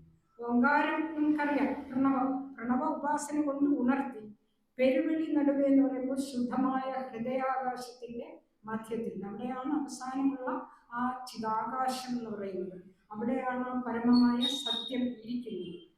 പള്ളികൊണ്ട് എന്ന് പറയുമ്പോൾ ആത്മപ്രകാശം പരന്ന് ആദ്യം സങ്കല്പ സമാധിയുടെ ഒരു ഏകദേശം അവസാന ഘട്ടത്തിലോട്ട് എത്തുമ്പോൾ തീർച്ചയായും നമുക്ക് ശുദ്ധമായ ഹൃദയാകാശം കാണുന്നതിന് മുൻപൊരു അനാഹത ശബ്ദങ്ങളൊക്കെ കേൾക്കുന്നിടത്ത് വെച്ച് ഒരു ആത്മപ്രകാശം കാണുമെന്നാണ് യോഗി. ആത്മപ്രകാശം പരന്ന് ഉള്ളിലുണ്ടാകും, അതായത് ഉള്ളിൽ ധ്വനിച്ച് കേൾക്കുന്ന ചങ്കാരം അത് കേട്ടുണരുന്നു. എന്താണ് അപ്പോൾ ഈ ആത്മപ്രകാശം കാണുമ്പോൾ?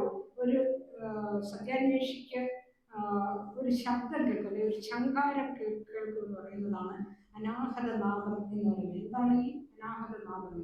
അത് ഗുരുവിൻ്റെ മറ്റു പല കൃതികളിലും സൂചിപ്പിക്കപ്പെടുന്നുണ്ട്. അത് ധ്യാനയോഗത്തിൻ്റെ ഒരു ഘട്ടമാണ്.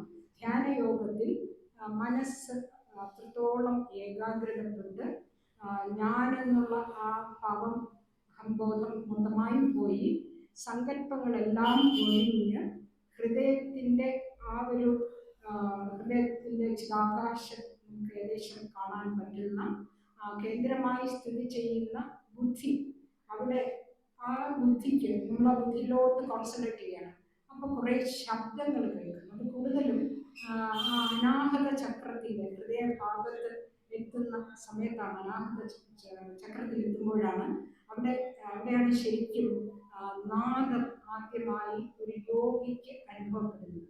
അതെങ്ങനെയാണ്? ഈ നാദബ്രഹ്മത്തിൽ നിന്ന് തന്നെയാണ് ഈ പ്രപഞ്ചമാകെ ഉത്ഭവിച്ചിരിക്കുന്നതിൻ്റെ സത്യവും കൂടെ അവിടെ ഒഴിവാക്കപ്പെടും. അതായത് ആദ്യം ആ ഒരു ബുദ്ധിയെ അങ്ങനെ കേന്ദ്രീകരിച്ച് കൊണ്ടുവരുമ്പോൾ കുറേ ശബ്ദങ്ങൾ, വീണ, വേണു, മൃദംഗം, പേരി, ഇങ്ങനെയുള്ള പല പല ശബ്ദങ്ങളും ആ അനാഹതത്തിൻ്റെ അടുത്തോട്ട് വരുന്നതോറും നമ്മുടെ അല്ല, ആ യോഗിയുടെ ചെവിയിൽ കേൾക്കുമാറാണ്. അപ്പോൾ ഒരു അതിലങ്ങ് മുഗ്ധമായി ഇരുന്ന് പോയാൽ തീർന്നു. അതിൽ മുഗ്ധമായി അവിടെയും ഇരിക്കാൻ പാടില്ല, അതിനെയും ഘട്ടങ്ങളുണ്ട്. അതുകൊണ്ട് ആ അനാഹത ശബ്ദങ്ങളൊക്കെ കേട്ടിട്ട് അവിടെ ഓംകാരവും മുഴങ്ങുന്നുണ്ട്. അപ്പോൾ ഈ ഓംകാരത്തിൻ്റെ അല്ലെങ്കിൽ പ്രണവത്തിൻ്റെ തന്നെ ഉത്ഭവം സച്ചിദാനന്ദത്തിൽ നിന്നുണ്ടായി, പരബ്രഹ്മത്തിൽ നിന്നുണ്ടായി അനാഹതത്തിൽ വരുമ്പോൾ കേൾക്കുന്ന ശബ്ദങ്ങളുടെ ഒരു പ്രധാന ശബ്ദം ഓംകാരമാണ്. മറ്റ് സംഗീതവാദ്യങ്ങളുടെ ശബ്ദങ്ങളും എല്ലാം നമുക്ക് യോഗിക്ക് കേൾക്കാൻ കഴിയും. ഈ അനാഹത ധ്വനിമണ്ഡലം എന്നാണ് അതിനെ പറയുന്നത്. അനാഹത ധ്വനിമണ്ഡലത്തിൽ എത്തി നിൽക്കുന്ന ആ ഏകാഗ്ര ബുദ്ധിക്ക് അവിടെ ആത്മപ്രകാശം കണ്ടനുഭവിക്കാൻ സാധിക്കും. ആത്മപ്രകാശത്തിലേക്കുള്ളൂ, ആത്മാനുഭവത്തിൽ എത്തിയില്ല, ആത്മപ്രകാശം കണ്ടനുഭവിക്കാൻ കഴിയും. ഇതിനെയാണ് യോഗികൾ പശ്യന്തി എന്ന് പറയുന്ന ആ ഘട്ടം. പശ്യന്തി ഈ പരിണാമഘട്ടമാണ് പശ്യന്തി എന്ന് ശാസ്ത്രജ്ഞന്മാർ പറയുന്നത്. അതായത് വസ്തു ദർശന സാമർഥ്യം എന്നാണ് പശ്യന്തിയുടെ അർത്ഥം. വസ്തു എന്ന് പറയുന്നത് നമുക്കറിയാം, സദ്വസ്തു, ആ ആത്യന്തികമായ പരമസത്യത്തിനെ ഇനി ഈ യോഗിക്ക് ദർശിക്കാൻ സാധിക്കും. അയാൾ വിചാരിച്ചാൽ അടുത്ത ഘട്ടത്തിൽ ദർശിക്കാൻ സാധിക്കും എന്നുള്ള ആ പശ്യന്തി ഘട്ടത്തിൽ എത്തിയിരിക്കുകയാണ്. എന്നിട്ട് അവിടവും കടക്കണം, ആ അനാഹത ധ്വനിമണ്ഡലവും കടന്ന് പിന്നീട് ബുദ്ധി അസ്പന്ദമാകണം. അസ്പന്ദം എന്ന് വെച്ചാൽ പിന്നെ ഒന്നും അറിയാത്ത ഒരവസ്ഥയിലേക്ക് എത്തിച്ചേർന്നിട്ട് ആ സ്വയം പ്രകാശമായ ആത്മവസ്തു അപ്പോഴാണ് സംശയാതീതമായ യോഗിയുടെ മുന്നിൽ തെളിയുന്നത്. ആ ആത്മവസ്തു എല്ലാ ശബ്ദങ്ങളിൽ നമുക്ക് വരുന്നതായി കേൾക്കുന്നത്. ശബ്ദ പരിണാമങ്ങളുടെയും ആ അദ്വയമായ ആത്മവസ്തു, ശബ്ദ പരിണാമങ്ങൾ ആ ആത്മവസ്തുവിൽ നിന്ന് ഉണ്ടായി വന്ന് അത് ശബ്ദം ഉണ്ടായി വന്ന് പരിണാമം നമ്മുടെ പല പല ശബ്ദങ്ങളായി കേൾക്കപ്പെടുന്നു.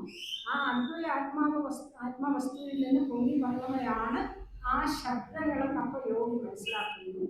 എന്നിട്ട് കുറേ നേരം കൊണ്ട് അതേ ഏകാഗ്രതയോടെ തുടരുമ്പോൾ ഈ ശബ്ദങ്ങൾ തിരിച്ച് ആ ആത്മവസ്തുവിൽ ലയിക്കുന്നതായിട്ട് മനസ്സിലാക്കാൻ സാധിക്കും, ആ യോഗിക്ക് മനസ്സിലാക്കാൻ സാധിക്കും.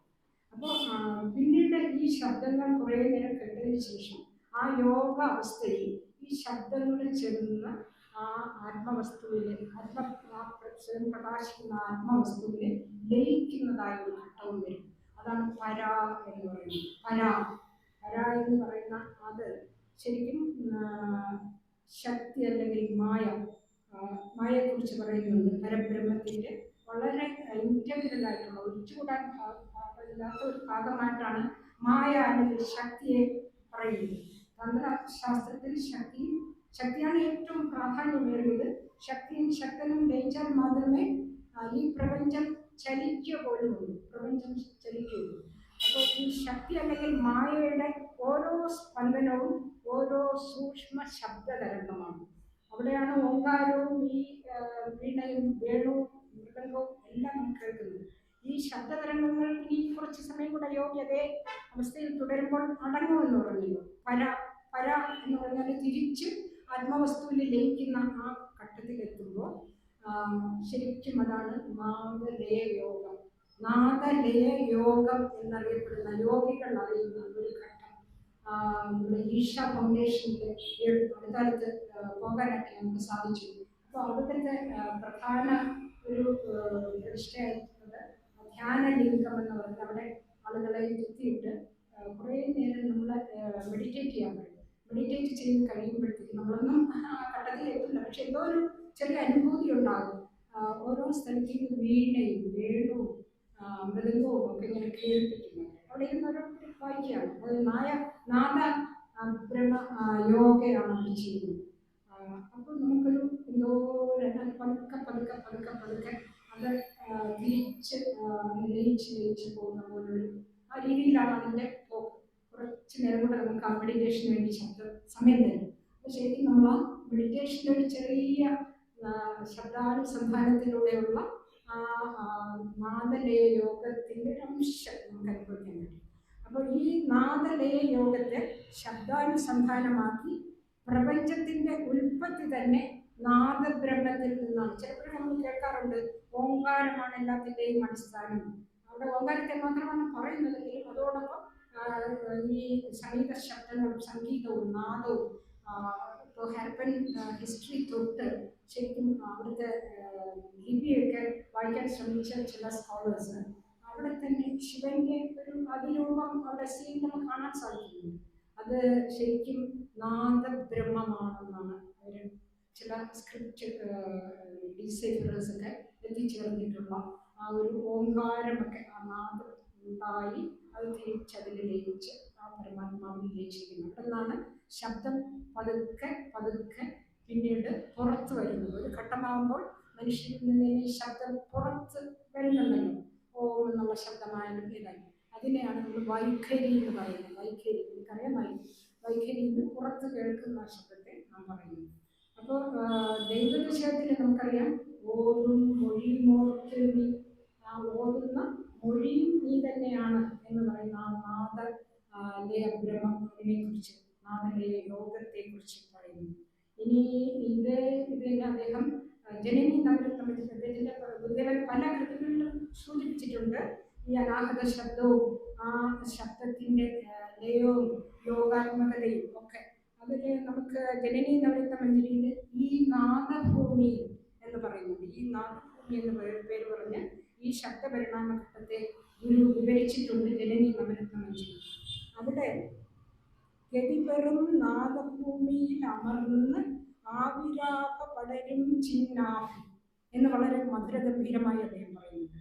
ആ ചിന്നാഫി എന്ന് പറയുന്നത് ചിത്കമലം അല്ലെങ്കിൽ ചിതാകാശം എന്ന് പറയുന്ന ഏറ്റവും ആത്യന്തികമായ സത്യസ്വരൂപത്തിൽ യോഗി ലയിക്കുന്ന ആ പ്രകാശം, ആ ചിഹ്നം.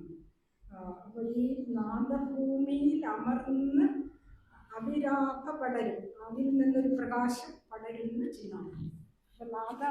അനാഹത നാമ മണ്ഡലത്തെ കുറിച്ചൊക്കെ ഗുരു ശരിക്കും സ്വന്തമായിട്ട് അനുഭൂതിയിൽ ലയിച്ചുകൊണ്ട് അറിഞ്ഞ കാര്യങ്ങളെയാണ് അദ്ദേഹം നമ്മുടെ മുന്നിൽ അവതരിപ്പിക്കുന്നത്. നമുക്ക് നന്നായിട്ട് മനസ്സിലാവും.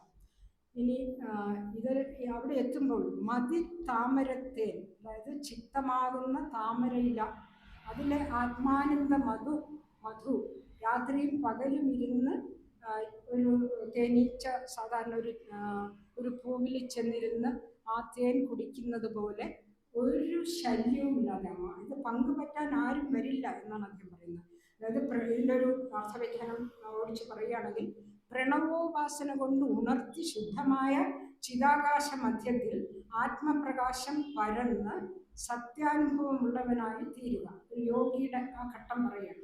അപ്പോൾ ഉള്ളിൽ ധ്വനിച്ചു കേൾക്കുന്ന ഝങ്കാരം അഥവാ നാഹത ശബ്ദം കേട്ട് യോഗാവസ്ഥയുടെ അടുത്ത ഘട്ടത്തിലേക്ക് ചടുതിയിൽ ഉണരുക. അങ്ങനെ ഉണരുന്ന ചിത്തമാകുന്ന താമരയിലെ ആത്മാനന്ദ ജ്ഞാനോദയമാകുന്ന തേൻ, ആത്മാനന്ദ ജ്ഞാനം ആണ് അവിടെ ഉദിക്കുന്നത്. അത് ആ തേൻ നുകരാനാണ് യോഗിയോട് പറയുന്നത്. അത് രാവും പകലും ഒരുപോലെ ആനന്ദ മധു നുകരുമ്പോൾ ആരെങ്കിലും ഇതിൻ്റെ പങ്ക് പറ്റാൻ വരുമെന്ന് ഭയപ്പെടാനുമില്ല. യോഗികൾ ശരിക്കും ആ ഒരു അവസ്ഥയിൽ ലയിച്ചാൽ അവർക്ക് വേറെ ഒന്നും അറിയാതെ അതിൽ എത്രയും കാലം പോലും ഇരുന്ന് പോകുമെന്നാണ് പറയാം. തേനീച്ച പൂവിനുള്ളിൽ ഇരുന്ന് തേൻ കുടിക്കുമ്പോൾ സാധാരണ ഒരു ചെറിയ ശബ്ദമെങ്കിലും കേൾക്കും. ആ ഒരു മൂളൽ പോലും ഇവിടെ ഇല്ല. അത്രയ്ക്കും നിഷ്പന്ദമാണ്, അവാച്യമാണ് ആ സത്യാനുഭൂതി. ഈ പരമാനന്ദ രസാനുഭൂതി ആസ്വദിക്കാൻ അല്ലയോ സുബ്രഹ്മണ്യ ഭഗവാൻ നീ എൻ്റെ സമീപത്തേക്ക് വരിക. അപ്പോൾ അവിടെ ശരിക്കും പരമാനന്ദ അനുഭൂതി ഉണ്ടാകുന്നു. അപ്പോൾ ഒരേ പ്രാവശ്യം തന്നെയാണ് അതിൻ്റെ എല്ലാ പദ്യങ്ങളും രചിച്ചതെന്ന് പോലും സംശയമില്ല. ഇനി സുബ്രഹ്മണ്യൻ്റെ 12 കരവും 12 തലയിൽ ചെവിയും ഒക്കെ ഉണ്ടായിട്ടും എൻ്റെ സങ്കടം തീർക്കാൻ നിനക്കൊരു കൈയല്ലേ വേണ്ടു, നിനക്കൊരു ചെവിയല്ലേ വേണ്ടു എൻ്റെ സങ്കടം കേൾക്കാൻ എന്നൊക്കെ പറയുന്ന ആ പദ്യമാണ് 8ാമത്തത്. അത് വിടാം. ഇനി 9 വന്ന് കുറച്ച് വീണ്ടും ആ യോഗാനുഭൂതിയിലേക്ക് പോകുന്നുണ്ട്. ഓട്ടിയിലൊട്ടിച്ചു നാളെ തിരുനടുവെളി പാർത്ത് അങ്കുശങ്കന്ന് തട്ടി കൂട്ടിപ്പിടിച്ച കുതിരയെ നടുറോട്ടൂടെ ഓടിച്ചു വേഗം പാട്ടിൻ കൂട്ടിങ്കലുൾ ചഞ്ചല തരളമിളകും പഞ്ചരാജാക്കൾ പോമുൻ കൂട്ടത്തോട് കോട്ടയ്ക്കകമെന്ന് കരയേറി സുഖിപ്പാൻ വരന്താ. അവിടെയും വീണ്ടും ശരീരമാകുന്ന ആ വണ്ടിയും അതെല്ലാം ആ ഒരു സുഷുമ്ന നാഡിയും ഒക്കെ പറയപ്പെടുന്നുണ്ട്. പ്രാണന്മാരുടെ സഞ്ചാരവും ഓട്ടിയിലൊട്ടിച്ചെന്ന് പറഞ്ഞാൽ ഭഗവാനെ ഹൃദയത്തിൻ്റെ അടിത്തറയിൽ സ്ഥാപിച്ച് പ്രതിഷ്ഠിച്ച് ഭഗവാനിൽ പൂർണ്ണ ശ്രദ്ധ ഉറപ്പിച്ചപ്പോൾ ഭക്തി ജ്ഞാനത്തോടൊപ്പം തന്നെ ഈ സവികൽപ്പ സമാധിയിൽ നിന്ന് നിർവികൽപ്പ സമാധിയിൽ കയറിയാലും അവസാനമായ ഒരു സമാധിയിലേക്ക് കയറാൻ തീർച്ചയായും ഭക്തി ജ്ഞാനത്തോടൊപ്പം ആ സാധനയ്ക്ക് വളരെയധികം ആവശ്യമുള്ള ഒരു കാര്യമാണ്. അപ്പോൾ ഒരു സഗുണ രൂപത്തിലോ അല്ലെങ്കിൽ നിർഗുണ രൂപത്തിലോ ഏത് വേണമെങ്കിലും ആ യോഗിക്ക് ഉപയോഗിക്കും. ഒരു സിമ്പൽ എന്നുള്ള നിലയ്ക്ക് തീർച്ചയായും സഗുണ രൂപമാണ് കുറച്ചുകൂടെ എളുപ്പം. അപ്പോൾ നാളെ നടുവെളി പാർത്തെന്ന് പറഞ്ഞാൽ ഹൃദയ പങ്കജ നാളത്തിൻ്റെ മധ്യത്തിൽ ദിവ്യമായ ആത്മപ്രകാശം ദർശിച്ച് ഈ സുഷുമ്ന നാഡി അല്ലെങ്കിൽ അതിൻ്റെ പിങ്കള ഈ രണ്ടെണ്ണത്തിനെയും തന്നെ താമരയുടെ ഉള്ളിലുള്ള ചെറുനാളം പോലെയാണ് സാധാരണ വർണ്ണിക്കാറ്. അപ്പോൾ ഈ ഹൃദയ പങ്കജ നാളത്തിൻ്റെ മധ്യത്തിലെത്തുമ്പോഴാണ് ആ ദിവ്യമായ ആത്മപ്രകാശം ദർശിക്കുന്നത്. അത് എത്താറാവുമ്പോൾ അല്ലെങ്കിൽ ഏകദേശം ദർശിക്കാറാവുമ്പോൾ ബന്ധപ്പെട്ട് ബാക്കി ഏതെങ്കിലും ഒരു സങ്കല്പങ്ങളോ ഭാവനകളോ ഒക്കെ നമ്മൾ ഓടിക്കിടക്കുന്നെങ്കിൽ അതിനെയൊക്കെ ഒതുക്കണം. യോഗിക്ക് അതിനുള്ള ശക്തി ഉണ്ടാകണം. അതാണ് അങ്കുശങ്കെന്ന് തട്ടിക്കൂട്ടി ബന്ധപ്പെട്ട് സങ്കല്പങ്ങളെ എല്ലാം ഒതുക്കി, അതായത് ഇന്ദ്രിയങ്ങളും മനസ്സും ഇതെല്ലാം ചേർന്ന് കുതിരകളെ പോലെ സഞ്ചരിച്ചുകൊണ്ടിരിക്കുകയാണ്. ആ കുതിരകളെ ഇടയ്ക്കിടെ തട്ടി ശാസിക്കണം. അങ്ങോട്ടോ ഇങ്ങോട്ടോ ശ്രദ്ധ പോയാൽ അതിനെ വീണ്ടും ഏകാഗ്രതയിലേക്ക് കൊണ്ടുവരണം യോഗി. കൂട്ടിപ്പിടിച്ച് മനസ്സിനെ ഏകാഗ്രമാക്കി നടുറോട്ടൂടെ ദേഹമധ്യത്തിലുള്ള സുഷുമ്ന നാഡിയിലൂടെ തന്നെ ചാട്ടിൻ കൂട്ടിങ്കൽ ദേഹമാകുന്ന രഥത്തിനുള്ളിലെ അറ, ഈ ചാട്ടിൻ്റെ അല്ലെങ്കിൽ ഹൃദയമാകുന്ന ആ കൂട്ടിനകത്ത് ഈ രഥത്തിൻ്റെ ദേഹമാകുന്ന രഥത്തിനകത്ത് ഒരു അറയുണ്ട്. ആ അറയാണ് ഹൃദയം. ആ ഹൃദയത്തിൽ ചഞ്ചലതരമിളകും ശീഘ്രഗതിയിൽ സ്പന്ദിച്ചു കൊണ്ടിരിക്കുന്ന പഞ്ചരാജാക്കൾ, നേരത്തെ നമ്മൾ പറഞ്ഞു പഞ്ചപ്രാണന്മാരെ, പ്രാണനപാനൻ, ഉദാനൻ, സമാനൻ, വ്യാനൻ, ഈ 5 പ്രാണന്മാരും വിട്ടുപോകുന്ന, നേരത്തെ ഞാൻ സൂചിപ്പിച്ചു ഒറ്റയടിക്കല്ല പ്രാണൻ പോകുന്നത്, ഒന്നൊന്നായിട്ട് ഈ 5 പേരും പോകും. അപ്പം ഇവരെ ഈ 5 പഞ്ചരാജാക്കന്മാർ പോകുന്നതിന് മുൻപ് അവരെ അനാഹത നാദരൂപമായ വാദ്യഘോഷങ്ങളോടുകൂടി അങ്ങോട്ട് കയറണം, സഹസ്രാര പത്മത്തിൽ പോകണം. അതായത് ഭഗവാനെ ഹൃദയത്തിൻ്റെ അടിത്തട്ടിൽ പ്രതിഷ്ഠിച്ച് ഹൃദയമാകുന്ന താമരനാളത്തിൽ ദിവ്യമായ ആത്മപ്രകാശം കണ്ട് ബന്ധപ്പെട്ട് സങ്കല്പങ്ങളെയെല്ലാം ഒതുക്കി മനസ്സിനെ ഏകാഗ്രമാക്കി ദേഹമാകുന്ന രഥം നടത്തുന്ന പ്രാണനായ കുതിരയെ ദേഹമധ്യത്തിലുള്ള സുഷുമ്ന നാഡിയിലൂടെ തന്നെ ഇങ്ങോട്ടും തിരിയാതെ വേഗം പ്രസരിപ്പിച്ച് ദേഹമാകുന്ന എന്തെങ്കിലും സങ്കല്പങ്ങളിലുള്ള വ്യത്യാസം വന്നാൽ അത് പിന്നെയും പോകും. അതുകൊണ്ടാണ് അതങ്ങനെ വളരെ ഏകാഗ്രമാക്കി ദേഹമാകുന്ന രഥത്തിനുള്ളിലെ അറ ആ ഹൃദയത്തിൽ ശീഘ്രഗതിയിൽ ചഞ്ചലമായി സ്പന്ദിച്ചു കൊണ്ടിരിക്കുന്ന പ്രാണൻ, ഈ അഞ്ച് പ്രാണന്മാരും വിട്ടുപോകുന്നതിന് മുൻപായി യോഗത്തിൽ തന്നെ സാധാരണ യോഗ ചര്യയിൽ തന്നെ പറയാറുണ്ട്. അത് ശരിക്കും എന്തെങ്കിലും വലിയ തെറ്റ് ചില ഘട്ടത്തിൽ വന്നു കഴിഞ്ഞാൽ ചിലപ്പം മരണം, ചിലപ്പം ഭ്രാന്ത് ഒക്കെ വരാൻ, അപസ്മാരം ഒക്കെ വരാനുള്ള സാഹചര്യമുണ്ടെന്ന് യോഗവിദ്യയിൽ അങ്ങനത്തെ അപകടങ്ങളും കൂടെ ഉണ്ടാവും. ഇത്രയും ശ്രദ്ധയും ഏകാഗ്രതയും ധ്യാനവും ഭക്തിയും ഒക്കെ ആവശ്യമുള്ളതാണ്. അത് സാധാരണക്കാർക്ക് സാധിക്കില്ലെന്നും നമുക്കറിയാം. അപ്പോൾ ഈ അഞ്ച് പ്രാണന്മാരും ഭയങ്കര ശീഘ്രഗതിയിൽ നമ്മുടെ ഉള്ളിൽ ഇങ്ങനെ പ്രവർത്തിച്ചുകൊണ്ടിരിക്കുകയാണ്. അത് എന്തെങ്കിലും ഒരെണ്ണം കിട്ടിയാൽ പോകും. അവർ പോകുന്നതിന് മുൻപ് നമ്മൾ അടുത്ത ഘട്ടത്തിലെത്തി നിൽക്കുകയാണ്. വീണ മൃദംഗ ഭേരി നാദത്തോടു കൂടിയ അനാഹത നാദരൂപമായ വാദ്യഘോഷത്തോടു കൂടി കോട്ടയ്ക്കകമായ സഹസ്രാര പത്മത്തിലെത്തി ജീവാത്മാ പരമാത്മാ ഐക്യമായ പരമാനന്ദ സുഖം അനുഭവിക്കാനുള്ള വരം തന്നെ അനുഗ്രഹിക്കണമേ സുബ്രഹ്മണ്യ ഭഗവാനെ എന്ന് തൻ്റെ ഉപാസനമൂർത്തിയോട് ആ ഏകാഗ്രത, ധ്യാനം, ആത്മശക്തി, ആ യോഗ ശക്തി എല്ലാം അങ്ങോട്ടും ഇങ്ങോട്ടും മാറാതെ അത് ആ ലക്ഷ്യത്തിലെത്തിച്ചേരാൻ, അതാണ് ഉത്കടമായ ഒരു സങ്കടം. അതാണ് ഇടയ്ക്കിടയ്ക്ക് തൻ്റെ ശ്രദ്ധ മാറിപ്പോകും, അല്ലെങ്കിൽ മറ്റു കാര്യത്തിൽ പോകും. അങ്ങനെയൊന്നും പോയാൽ ഇതിലെത്തില്ല. അപ്പോൾ എത്രയോ കഠിനമായിട്ടുള്ള തപശ്ചര്യയിലൂടെയാണ് അതിലെത്തിച്ചേരുന്നത് എന്നുള്ളതാണ്. ഏതോ ഒരു ഗ്രന്ഥത്തിൽ ഞാനിങ്ങനെ വായിച്ചു, ഗുരുവിൻ്റെ ഈ ഭാഗത്ത് ഭയങ്കരമായ രണ്ട് അടയാളമുണ്ട്. എന്താണെന്ന് ഏറ്റവും അടുത്ത ആൾ ശിഷ്യന്മാർ ചോദിച്ചപ്പോൾ അത് അരുവിപ്പുറത്തെ പാറകൾക്കറിയാമെന്നാണ്. മുരടിച്ച് പോയിട്ട് ഉള്ള അടയാളമുണ്ട്. അരുവിപ്പുറത്തെ പാറകൾക്കറിയാം. മെട്രോമലയിൽ നിന്ന് വന്നതിന് ശേഷം അതിന് മുൻപ് അരുവിപ്പുറത്തെ ഗുഹയിൽ അദ്ദേഹം വളരെ ശക്തമായ തപസ് അനുഷ്ഠിച്ചിരുന്നു എന്നുള്ളതിന് യാതൊരു സംശയവുമില്ല.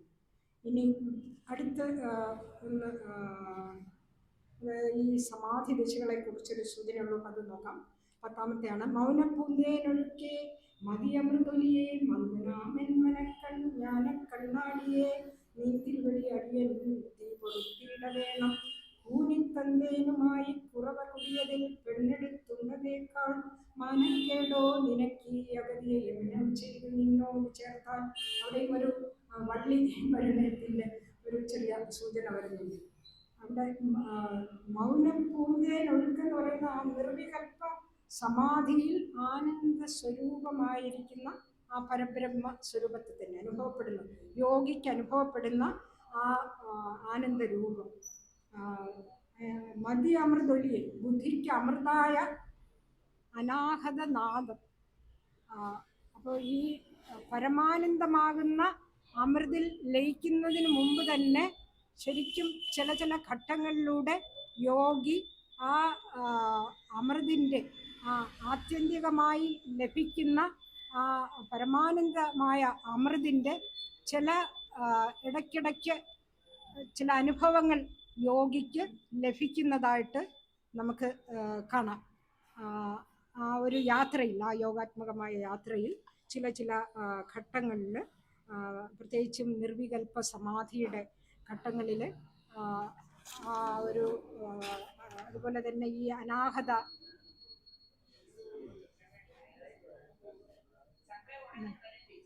ആ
ഇവിടെയും കണ്ടോ കാണുന്നുണ്ട്.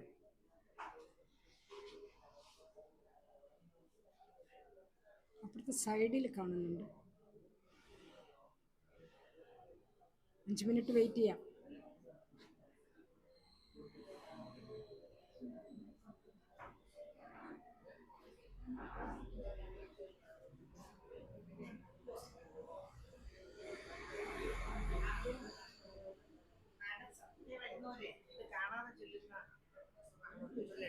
ആ ആ ശരി ശരി.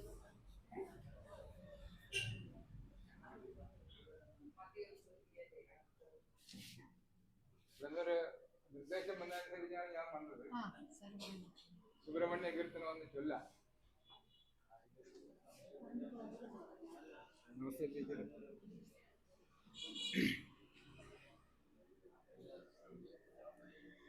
അന്തിപ്പൂന്തിങ്കളുന്തി തിരുമുടി തിരുകി ചൂടിയാടും പണത്തിൻ ചന്തം ചിന്തും നിലാവിനൊളിവെളിയിൽ വിയദ്ഗംഗ പൊങ്ങിക്കവിഞ്ഞും ചന്തച്ചെന്തി മിഴി ചെങ്കതിർ നിര ചൊരിയിച്ച് അന്ധകാരാനകറ്റി ചിന്താസന്ധാനമേ നിൻ തിരുവടിയടിയൻ സങ്കടം പോക്കിടേണം.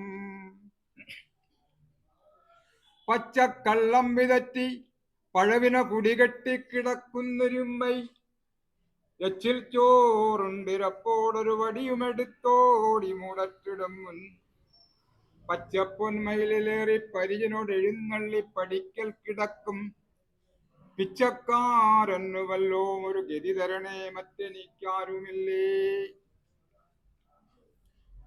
ജ്യോതിചക്രം കണക്കൻ മനമിളകി മറിഞ്ഞായുരന്തം വരും മുൻ ബോധക്കേടൊക്കെ നീക്കിത്തരിക അമൃതരുൾ തേൻതുളുമ്പും പദം തേ. പാതിപ്പെൺമേ മകൻ നിൻ തിരുവടിയുടെ മേലേറി ആടുന്ന നേരം മോദിച്ചേതും മടിക്കാതെ അവനെ ഇവിടെ നീ കൊണ്ടുവാ തങ്കമയിലേ. എൺചാൻ റോട്ടൂടെയുള്ള ശകടമത് വലിച്ചോണ്ടു മേലേഴ്ത്തു കീഴും സഞ്ചാരം കാവിമേവും തുരകമിണയോടെ പൂട്ടിയോടിച്ചിറങ്ങി 5-6 കടന്ന അരമന അകമേറി സുഖിച്ചങ്ങിരുന്നൻ നെഞ്ചാറിപ്പാൽ കുടിപ്പാൻ ഒരു വരമരുളിയിടേണമേ തമ്പുരാനേ. അങ്കുങ്കും നാടിയോടും ദിനമണിമതിയും പോയണഞ്ഞിടുമപ്പോൾ തങ്കക്കോയിക്കലുള്ളിൽ തരളമണിവിളക്കും കൊളുത്തിക്കരേറ്റി നങ്കും മങ്കും നടിച്ചും നടനമിടുവതിനായി എഴുന്നള്ളി വായി അംഗം വെട്ടുന്ന വേടപ്പരിഷയെ നിരവേ ചുട്ടു നീർധൂളിയാക്കാൻ. കാടും മേടും കതിച്ചുകൊണ്ടൊരു കമിനിമണി കാന്തനായാലുമെന്തേ പാടും കേടും പറഞ്ഞും പല വഴി ഉഴറിപ്പാഞ്ഞലഞ്ഞാലുമെന്തേ കാടും വീടും സമം നിൻ തിരുവടിയരുൾ പൊങ്ങിയിടുവോളം പൊറുപ്പാൻ നാടുണ്ടോടുണ്ടു ചോറുണ്ടരിയ തിരുവെഴുത്താറുമുണ്ടോതുവാനും. ഓങ്കാരം കൊണ്ടെഴുപ്പി പെരുവിളി നടുവേ പള്ളി കൊണ്ടുള്ളിലുണ്ടാം കങ്കാരം കേട്ടുണർന്നിടുക തടിമതി താമരത്തേൻ കുടിപ്പാൻ. പങ്കാരും പറ്റുവാനിൽ ഇരവു പകലിരുന്ന് ഈച്ചയും തേനുറിഞ്ചും സങ്കാരം പോലുമില്ലിങ്ങിതിനെ ഇനിമയോട് ആസ്വദിച്ചിടുവാൻ വാ. കണ്ണുണ്ടീരാറുകാതും കരവും അത് കണക്കുണ്ട് കാരുണ്യമോ ഈ വണ്ണം മറ്റാർക്കുമില്ല. ഈ അടുമയുകവിടും പാടുകണ്ടീലയോ നീ കണ്ണിൽ കണ്ടോർ പഴിക്കുന്നതും ഒരു ചെവി കൊണ്ടെങ്കിലും കേട്ടതില്ലേ. ദണ്ണം തീർത്തെന്നെ രക്ഷിച്ച് അഭയമരുളുവാൻ കയ്യും ഒന്നല്ലേ വേണ്ടൂ മുരുകാ. ഓട്ടിയിലൊട്ടിച്ചു നാളെ തിരുനടിവെളി പാർത്തങ്കുശുങ്കന്നു തട്ടി കൂട്ടി പൂട്ടിപ്പിടിച്ച കുതിരയെ നടുറോട്ടൂടെ ഓടിച്ചു വേഗം. ചാട്ടിൻ കൂട്ടിങ്കൽ ചഞ്ചലതരമിളകും പഞ്ചരാജാക്കൾ പോമുൻ കൂട്ടക്കോട്ടോട് കോട്ടയ്ക്കകമതു കരേറി സുഖിപ്പാൻ വരം താ. മൗനപ്പൂന്തേനൊഴുക്കെ മതി അമൃതൊലിയെ മന്ദനാമൻ മനക്കൺ ജ്ഞാനക്കണ്ണാടിയെ നിൻ തിരുവടിയടിയൻ തീ പൊറുത്തീട വേണം. കൂനിത്തന്തേനുമായി കുറവർ കുടിയതിൽ പെണ്ണെടുത്തുണ്ടതേക്കാൾ മാനക്കേടോ നിനക്കീ അഗതിയെ യവനം ചെയ്തു നിന്നോടു ചേർത്താൽ. വെയിലും നിലാവും വിഴുങ്ങി കനലൊളി നടുവിൽ കാലും ഊന്നിപ്പിടിച്ച് ആ മയിലിന്മേലാടും ഉണ്ണി, മറയരുത് മൗന വീട്ടിൻ വിളക്കേ. റെയിലിൻ വേഗം ജയിക്കും ജനനര മുതലാം മൂഢരും ഞാനുമായി, ജയിലിൽ പാർപ്പാൻ ഞെരുക്കം ജപമൈ പരമൻ സുഖം നൽകിടേണം. സ്പഷ്ടം നിലാവങ്ങു നീങ്ങി ദിനകരൻ ഉദയം ചെയ്തു ചന്ദ്രൻ മറഞ്ഞു. തട്ടിപ്പെരുക്കി പെരുവെളി അതിലാക്കിയിടുവാൻ പിന്നെയാട്ടെ. കഷ്ടം ദീനം പിടിച്ചോ മധുര അത് കുടിച്ചോ കിടക്കുന്ന ലോകർക്ക്, ഉത്തിഷ്ടോത്തിഷ്ട ശീഘ്രം നദിയിൽ മുഴുകുവാൻ കാലമായി വന്നിരിപ്പോൾ. ഉൾത്തി മാറ്റാൻ ഉപായത്തു നീ വിനിയ മനക്കൺമണേ. നീ തരാഞ്ഞാൽ ഉൾത്തീവ്രം പൊങ്ങിവിങ്ങും ദഹനശിഖയിൽ ഞാൻ വെന്തുപൊട്ടെന്നുറച്ചോ. പിച്ചും ഭ്രാന്തം പിടിച്ച പിണി അറുതി വരാനായി വിതറ്റുന്നൊരു പേപ്പട്ടിക്കുണ്ടോ സുബോധം? പിഴകളാൽ അഖിലവും നീ പുറത്താളുമല്ലോ. എച്ചിൽ ചോറുണ്ട പുള്ളിക്കിനിയൊരു മകനാം നീ ഇരപ്പാളി, ഞാനോ പിച്ചക്കാരൻ, പിഴകൾ അഖിലവും പൊറുക്കുന്നു ന്യായം. അച്ഛൻ പൈതങ്ങൾ തൻ കാലടിയിട അടിപെട്ടാലുമൊക്കെ പുറത്ത് ആ കൊച്ചുങ്ങൾക്കുള്ള അഭിഷ്ടം കനിവോട് നിറവേറ്റി കൊടുക്കുന്നുവല്ലോ. ഉണ്മാനില്ലാഞ്ഞിരപ്പോട്ടിയും ഒരു വടിയും കൊണ്ടു നീളെ നടക്കും, വെണ്മൈവങ്കൻ കുടത്തിൽ കവിള് കവിയുമാറുള്ള കള്ളും ചുമന്നും. നിർമ്മാണം പോൽ ചിലപ്പോൾ അരയിലൊരു കരുത്തോലുടുത്തും നടക്കും, വന്മായം നിൻ തകപ്പൻ വികൃതികൾ പറവാൻ ആദിശേഷനുമാമോ.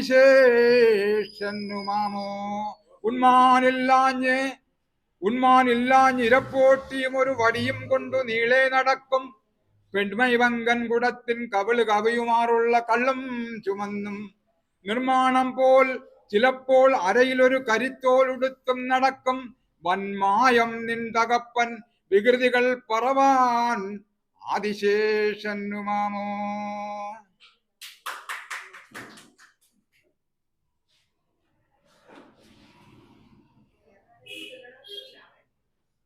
കറണ്ട് വരുന്നില്ലെങ്കിൽ കുറച്ച് പ്രധാനപ്പെട്ട ഉണ്ടെങ്കിൽ കൊള്ളാം.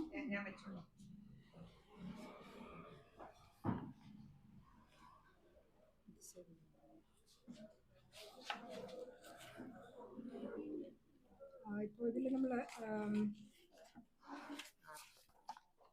വെയിലും നിലാവും വിഴുങ്ങി കനവളി നടുവിൽ കാലുമൂന്നി പിടിച്ചു, അതിലാണ് ഇപ്പോൾ നിന്നത്.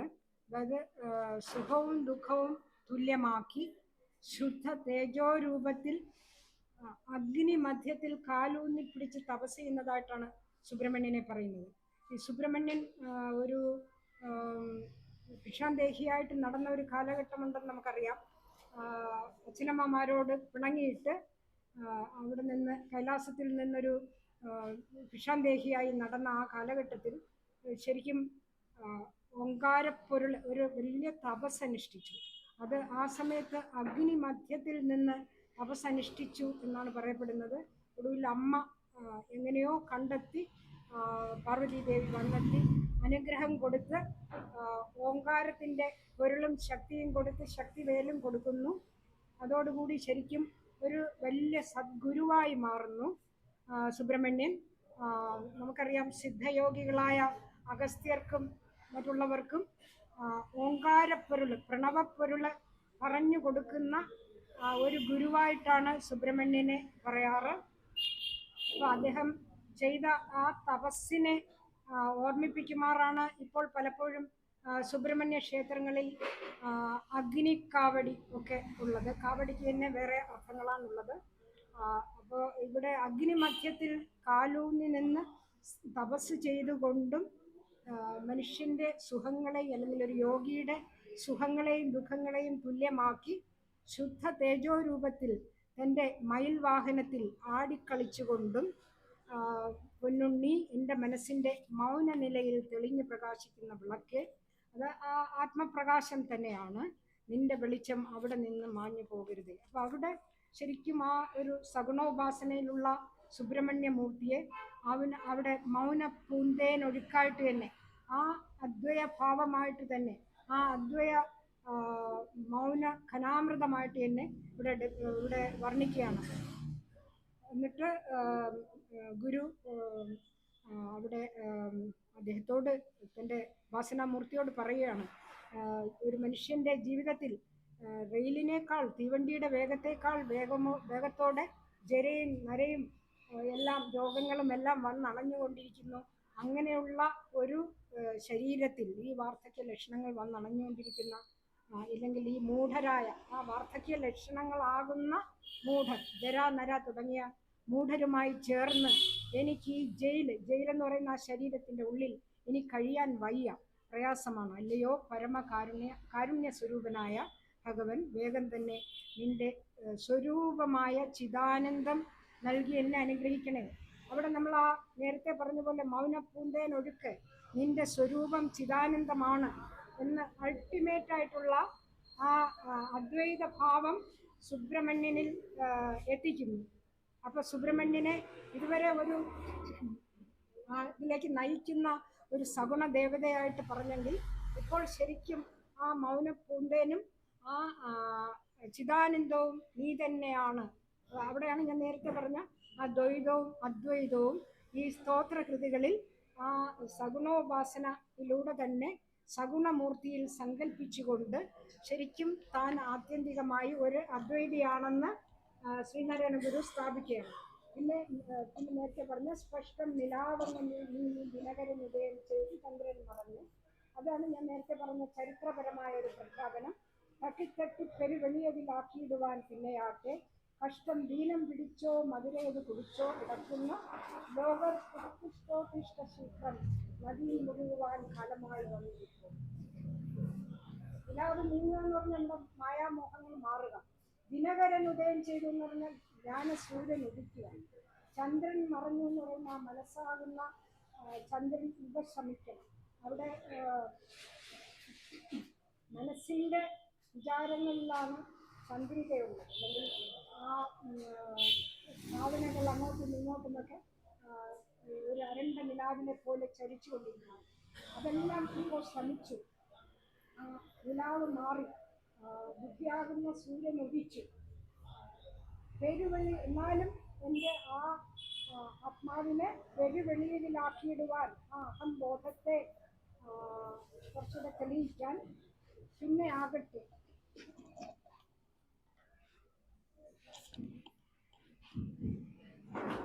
പൂർണ്ണമായും അഹംബോധത്തെ ചിദാകാശത്തിൽ ലയിപ്പിക്കുന്നതിന് അത് പിന്നെ ആകട്ടെ, അതൊക്കെ കൂടെ കഴിഞ്ഞു മതി.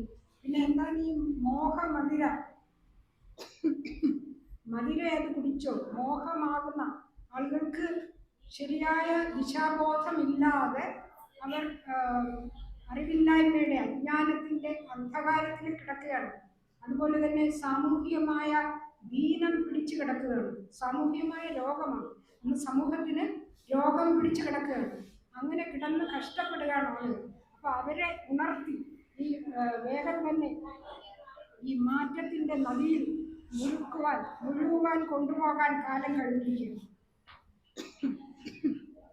ആ മാറ്റത്തിൻ്റെ നദിയിൽ മുക്കി ബോധമുള്ളവരായി മാറ്റണം. അപ്പം അതാണ് തൻ്റെ ദൗത്യം എന്ന് അദ്ദേഹം തിരിച്ചറിയുന്നു.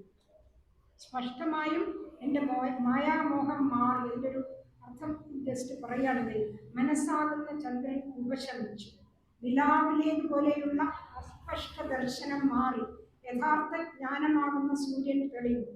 പ്രാരബ്ധ വാസനകളെല്ലാം ക്ഷയിപ്പിച്ച് ആത്മാനുഭവത്തിൽ മുഴുകി. അപ്പോൾ ഒരു ഘട്ടം യോഗാത്മകതയുടെ 2-3 ഘട്ടങ്ങൾ കഴിഞ്ഞു. പക്ഷേ അവസാനമായ ഘട്ടം വന്നെത്താൻ അഹംബോധത്തെ പൂർണ്ണമായും നീയാകുന്ന അപ്പം സുബ്രഹ്മണ്യനെ ഞാൻ പറഞ്ഞു. ഇപ്പോൾ സുബ്രഹ്മണ്യനെന്നല്ല, ആ ചിദാകാശം തന്നെയാണ് ചിദാനന്ദം. നീയാകുന്ന ചിദാകാശത്തിൽ അല്ലെങ്കിൽ പരമാത്മാവിൽ ലയിപ്പിക്കാൻ വരട്ടെ. അല്പം കൂടെ കഴിഞ്ഞു മതി. എന്തെന്നാൽ ഇവിടെ അനേക ലക്ഷം ജനങ്ങൾ ഈ ലോക ദുരിതങ്ങളും രോഗങ്ങളും സാമൂഹിക രോഗങ്ങളും ബാധിച്ചല്ലാതെ അവരുടെ ഒരു വസനം രോഗമല്ല പറയുന്നത്, സാമൂഹികമായിട്ട് തന്നെ രോഗം ബാധിച്ച് കിടക്കുകയാണ്. അതോ അവർ മോഹമദ്യം, അവർ അജ്ഞതയാകുന്ന മദ്യമാണോ സേവിച്ചിരിക്കുന്നത്? അങ്ങനെ ബോധമില്ലാത്തവരായി ദുഃഖനിമഗ്നരായി കിടന്ന് വലയുന്നതായി കാണുന്നു. നമുക്കറിയാം, ഞാൻ ആദ്യം പറഞ്ഞു, അദ്ദേഹത്തിന്റെ അവധൂത ഘട്ടത്തിൽ ആദ്യത്തെ ഒരു പകുതി അദ്ദേഹം മനുഷ്യരുടെ പ്രശ്നങ്ങൾ മനസ്സിലാക്കാൻ സമൂഹത്തിൽ ഇറങ്ങി അവരോടൊപ്പം ജീവിച്ച് അവരോടൊപ്പം സഞ്ചരിച്ച് അന്നിവിടെ ബ്രിട്ടീഷുകാരുടെ കീഴിൽ എന്തൊക്കെയാണ് നടന്നുകൊണ്ടിരിക്കുന്നത്, മതപരിവർത്തനം ക്രിസ്തുമതത്തിൽ ചേർത്തുകൊണ്ട് അതിവേഗം ഇതിനൊരു പരിഹാരം കാണാൻ ബ്രിട്ടീഷുകാർ ശ്രമിക്കുന്നു, പ്രൊട്ടസ്റ്റന്റ് മിഷനറിമാർ ശ്രമിക്കുന്നു. അങ്ങനെ ഒരു അപ്പാടെയുള്ള ഒരു മാറ്റമാണ്. ജനങ്ങൾക്ക് ശരിക്കും അവർ എന്തെങ്കിലും അപ്പകഷ്ണങ്ങൾ മാത്രം അവർക്ക് വിട്ടുകൊടുക്കുന്നു, അല്ലാതെ അവരെ ജ്ഞാനമുള്ളവരാക്കി അവരെ സ്വത്വബോധം ഉണർത്തി യഥാർത്ഥ ശക്തി ഉജ്ജ്വലിപ്പിച്ച് ഒരു സാമൂഹികമായ പരിവർത്തനമാണ് ഇവിടെ വരുത്തേണ്ടത് എന്ന് അദ്ദേഹം മനസ്സിലാക്കി. അവരെ ഉണർത്തി മാറ്റത്തിന്റെ പ്രവാഹത്തിൽ സ്നാനം ചെയ്യിക്കാൻ സമയം അധികരിച്ചിരിക്കുന്നു. ആ കർത്തവ്യം നിർവഹിച്ചിട്ട് മതി എനിക്ക് ആനന്ദഘനമായ സദ്വസ്തു സ്വരൂപത്തിൽ ലയിക്കാൻ എന്നതിൽ പറയുന്നു. ആ ചരിത്ര പ്രാധാന്യം നേരത്തെ ഞാൻ പറഞ്ഞു. എൻ്റെ സത്യസാക്ഷാത്കാരത്തിന്റെ അടുത്തെത്തിയിട്ട് പോലും അത് പിന്നെ ആകട്ടെ, അത് മാറ്റി വയ്ക്കാമെന്നാണ് തൻ്റെ ഉപാസനമൂർത്തിയോട് പറയുന്നത്. അപ്പോൾ നിർവികൽപ്പ സമാധിയുടെ അവസാന ഘട്ടത്തിൽ ആ പരാഭക്തിയിലൂടെ സദ്വസ്തു ദർശനത്തിന്റെ അടുത്തെത്തിയിരിക്കുകയാണ്. അതില് പൂർണ്ണസ്വരൂപത്തിൽ ലയിപ്പിച്ച് ചേർത്ത് അഹംബോധത്തെ പൂർണ്ണമായും ചിതാകാശത്തിൽ ലയിപ്പിച്ച് സർവത്ര ആനന്ദകരമായ ആ സമാധിയിൽ ലയിക്കുന്നതാണ് നിർവികൽപ്പ സമാധി. അതിന് ഒരു പരമാത്മാ അനുഗ്രഹം ലഭിക്കണം. പക്ഷേ തനിക്ക് ഈ കഷ്ടപ്പെടുന്ന സമൂഹത്തെ രക്ഷിക്കണം. തൻ്റെ പൂർണ്ണ മുക്തിക്ക് അല്പം കൂടെ വരട്ടെ എന്നാണ് ഗുരു സുബ്രഹ്മണ്യമൂർത്തിയോട് പറയുന്നത്. പരാഭക്തി എന്ന് പറഞ്ഞാൽ ശരിക്കും ലോകവാസനകൾ പൂർണ്ണമായും അസ്തമിച്ച് ജ്ഞാനത്തിന്റെ പരിപൂർണത വരുന്ന ഒരു ഘട്ടത്തെയാണ് പരാഭക്തി. അതുപോലെ സഹജ അവസ്ഥ, അത് കഴിഞ്ഞ് നിർവികൽപ്പ സമാധിയിൽ വരുന്നതാണ് സഹജാവസ്ഥ. അതിൻ്റെ അടുത്ത ഘട്ടം, അവിടെ ജ്ഞാനവും ഭക്തിയും ഒരുമിച്ച് സത്യനിഷ്ഠനെ വസ്തുസ്വരൂപത്തിന്റെ ദർശനം കൊടുക്കുകയാണ്. അതാണ് സഹജാവസ്ഥ. അപ്പം നമുക്ക് അറിയാം, അദ്ദേഹത്തിന് ശ്രീനാരായണ ഗുരു തന്നെ ശരിക്കും ആ സമയത്ത് പുറത്തോട്ട് വന്ന് തൻ്റെ പ്രവർത്തനങ്ങൾ ആരംഭിക്കുമ്പോഴും വീണ്ടും ധ്യാനത്തിൻ്റെയും തപസ്സിൻ്റെയും ആ ലോകത്തേക്ക് ഇടയ്ക്കിടയ്ക്ക് മടങ്ങിപ്പോകാറുണ്ട്. അത് ഇത് പൂർണ്ണമാക്കാനാണ്. അങ്ങനെ പൂർണ്ണമായി സദാ സർവത്ര ആനന്ദഘനമായ ആ വസ്തു മാത്രം ദർശിച്ചുകൊണ്ട് ആന്തര സമാധിയും പരിശീലിക്കണം, ബാഹ്യ സമാധിയും പരിശീലിക്കണം. ഒരു കുറെ ഘട്ടങ്ങളിൽ എത്തിയാൽ അവിടെ തീർന്നു എന്ന് വിചാരിച്ചാൽ പരിപൂർണമായ ആത്മസാക്ഷാത്കാരത്തിൽ എത്തുന്നില്ല. അപ്പൊ ബാഹ്യസമാധിയും ആഭ്യന്തര സമാധിയും ശീലിച്ച് പുറമേ കൂടെ പരമാത്മാവിനെ കാണണം. അപ്പൊ അകമേ ദർശിക്കണം, പുറമേയും ദർശിക്കണം. അത് രണ്ടും ഒന്നെന്നറിഞ്ഞ് അതായി തീർന്ന ഒരു യോഗി പിന്നീട് ഒരിക്കലും ആ വസ്തുവിൽ നിന്ന് മാറി വഴുതി പോകുന്നു. അങ്ങനെയുള്ളൊരു ഘട്ടത്തിലും പിന്നീട് ഗുരു എത്തിച്ചേർന്നുകൊണ്ട് അതോടൊപ്പം തന്നെ ലോക ദൗത്യവും നിർവഹിക്കുന്നതായിട്ട് നമുക്ക് അറിയാൻ സാധിക്കും. അപ്പൊ സവികൽപ്പ നിർവികൽപ്പ സമാധിയുടെ ആ ഘട്ടങ്ങളിൽ മാറി മാറി നിന്നുകൊണ്ട് തൻ്റെ ലോക ദൗത്യം, അങ്ങനെ ഇത്രയും തപോനിഷ്ഠനായ ഒരു യോഗിക്ക് മാത്രമേ അത് സാധിക്കുള്ളൂ. അങ്ങനെ നിന്ന ആ ഒരു അനുഭൂതി ഈ സുബ്രഹ്മണ്യ കീർത്തനത്തിൽ അദ്ദേഹത്തിൻ്റെ വാക്കുകളിലൂടെ നമ്മൾ കാണുന്നു എന്നുള്ളതാണ് ഈ കീർത്തനത്തിന്റെ ഒരു ചരിത്രപരവും കൂടെയായ പ്രാധാന്യം. ഇനി ഈ വൃത്തി മാറ്റാൻ എന്നൊക്കെ പറഞ്ഞു, അത് ശരിക്കും എന്താണ് ഈ വൃത്തി? അത് സംസാര ജീവിതത്തിൽ പെട്ട് ഉഴലുന്ന ആ ആധിയൊക്കെ മാറ്റണം, അല്ലെങ്കിൽ കാമക്രോധങ്ങൾ സവികൽപ്പ സമാധിയിൽ പോലും കയറി വരുന്ന ഭാവങ്ങളാണ്. അതിൽ നിന്നൊക്കെ രക്ഷപ്പെടണം. ആ വൃത്തിയിൽ നിന്നൊക്കെ മാറ്റിക്കൊണ്ട് മാറ്റണമെന്ന് ആഗ്രഹിച്ച് ഞാൻ ശരിക്കും പിച്ചും ഭ്രാന്തും പോലെയൊക്കെയാണ് കാണിക്കുന്നത്. ആ പിണിക്കൊക്കെ ഒരു അറുതി വരുത്തണേ സുബ്രഹ്മണ്യ സ്വാമി എന്ന് പറയുന്നത്. എനിക്ക് സുബോധം വിവേകം തരയണമേ. പിന്നെ ഈ എച്ചിൽ ചോറുണ്ട പുള്ളിക്ക് 14-ാമത്തേത് അവിടെ ശരിക്കും ശിവപുരാണത്തിലെ ചില കഥകളാണ് സൂചിപ്പിക്കുന്നത്. എങ്ങനെയാണ് ശിവൻ ഭിക്ഷാന്തേഹിയായി നടന്നുകൊണ്ട് മറ്റുള്ളവരിൽ നിന്ന് ഭക്ഷണമൊക്കെ സ്വീകരിച്ച് ജീവിച്ചുകൊണ്ടിരുന്നപ്പോൾ അങ്ങനെയുള്ള ഒരു ഭിക്ഷക്കാരനായ അച്ഛൻ്റെ മകനായ നീ ഭിക്ഷക്കാരൻ, നിന്നെ ഭജിച്ച് നടക്കുന്ന ഞാനോ ഭിക്ഷക്കാരൻ. അപ്പോൾ പിച്ചക്കാരൻ പിഴയ്ക്കും പിഴകൾ അഖിലവും നീ പൊറുക്കുന്ന ന്യായം. സാധാരണ അച്ഛന്മാർക്ക് കുട്ടികളുടെ അറിയാതെ ചവിട്ടൊക്കെ കൊടുക്കും, കാലടി ഇണം വിട്ടാൽ അച്ഛന്മാർ ക്ഷമിച്ചിട്ട് കുട്ടികളുടെ ആഗ്രഹമൊക്കെ നിറവേറ്റി കൊടുക്കും. അതുപോലെ നീ എന്നെ ഒരു പുത്രനെ പോലെ കരുതി. ഈ ഭിക്ഷക്കാരൻ കാണിക്കുന്ന ഈ ഒരു പേപ്പട്ടിക്കുണ്ടോ എന്നൊക്കെ പറഞ്ഞ് സുബോധം എന്നൊക്കെ ചോദിച്ചില്ലേ, ഒരു അതായത് ഒരു ആ ഉത്കടമായ ആത്മസാക്ഷാത്കാരത്തിന് വേണ്ടിയുള്ള അഭിവാഞ്ചയിൽ ഒരു ശരിയായ ഒരു ഭ്രാന്തനെ പോലെ ആ യോഗാവസ്ഥയുടെ ഉത്കടമായ ഒരു അവസ്ഥയിലേക്ക് ഗുരു കടന്നു പോകുന്ന ആ ഒരു അവസ്ഥയാണ് ഇവിടെ ഇടയ്ക്കിടയ്ക്ക് സൂചിപ്പിക്കുന്നത്. അപ്പോൾ പിന്നെ 15-ാമത്തെ ശ്ലോകത്തിൽ ഉന്മാനില്ല നിരക്കോട്ടിയും ഒരു വടിയും കൊണ്ട് നീലേ നടക്കും പെൺമൈപ്പകൽ, അവിടെ ശിവപുരാണത്തിലെ കഥ തന്നെയാണ്. കള്ളും ചുമന്ന് ശിവൻ എങ്ങനെയാണ് ആനത്തോലും ഒക്കെ എടുത്ത് പോകുന്നതിനെ കുറിച്ചൊക്കെ അതിൻ്റെ അച്ഛനായ അദ്ദേഹത്തിൻ്റെ വന്മായം നിൻ തകപ്പൻ വികൃതികൾ പറവാൻ ആദിശേഷിയുണ്ടാവും. തകപ്പനൊക്കെ ശരിക്കും തമിഴ് വാക്കാണ്, നമുക്കറിയാം. ഗുരുവിനെ ശരിക്കും തമിഴും നല്ലോണം അറിയാമായിരുന്നു, തമിഴും പഠിച്ചിരുന്നു. അത് ഈ തെക്കാട് അയ്യാവിൻ്റെ ശിക്ഷണത്തിൽ യോഗ അഭ്യസിക്കുന്ന സമയത്ത് തമിഴിലും സംസ്കൃതത്തിലും കുറച്ചുകൂടെ അഗാധമായ പാണ്ഡിത്യം ഉണ്ടാക്കി. അദ്ദേഹത്തിൻ്റെ ചാലയിലെ ഒരു ബുക്ക് സ്റ്റാളിൽ ഇരുന്ന് പുസ്തകങ്ങൾ, തമിഴ് പുസ്തകങ്ങളൊക്കെ എടുത്ത് വായിക്കുന്നതിനെ കുറിച്ചും ഒക്കെ നമ്മൾ കേൾക്കാറുണ്ട്. അപ്പോൾ അദ്ദേഹം പറയുന്നത്, ഇങ്ങനെയൊക്കെ നടന്നിരുന്ന നിന്റെ അച്ഛൻ്റെ ഇമാതിരിയുള്ള നാനാതരം വിശേഷ രൂപത്തിലും ഭാവത്തിലുമുള്ള വികൃതികൾ മായാജാലം തന്നെ അവ വർണ്ണിക്കാനായിരുന്നുള്ള അനന്തരം പോലും സാധ്യമല്ല. അതായത് പുറമേ ഇത് ചില ഭക്തികാവ്യങ്ങളുടെയും സ്തോത്രങ്ങളുടെയും ഒരു ലക്ഷണമാണ്. തൻ്റെ ഉപാസനമൂർത്തിയെ പരിഹസിക്കും, കുറ്റം പറയും. നേരത്തെ നമ്മൾ 12 തലയിലെ 12 കയ്യില്ലേ, ഇതൊക്കെ ഏതെങ്കിലും ഒന്നുപോലെ എന്നെ രക്ഷിക്കാൻ എന്നോട് ചേർക്കാൻ എന്നൊക്കെ ചോദിക്കും.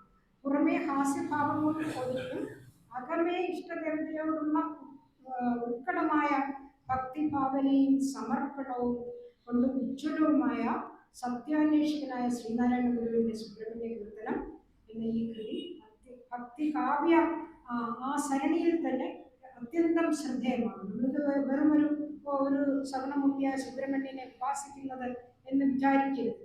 ഇവിടെ ശരിക്കും ഇടയ്ക്കിടയ്ക്ക് ഞാൻ കാണിച്ചു തന്നു. അതായത് സുബ്രഹ്മണ്യൻ ഒരു സഗുണനായ മൂർത്തി മാത്രമല്ല, എന്താണ് ആനന്ദഘനമായ ചിതാകാശം തന്നെയാണ്, അനന്തമായ ആത്യന്തികമായ സത്യസ്വരൂപൻ തന്നെയാണ്.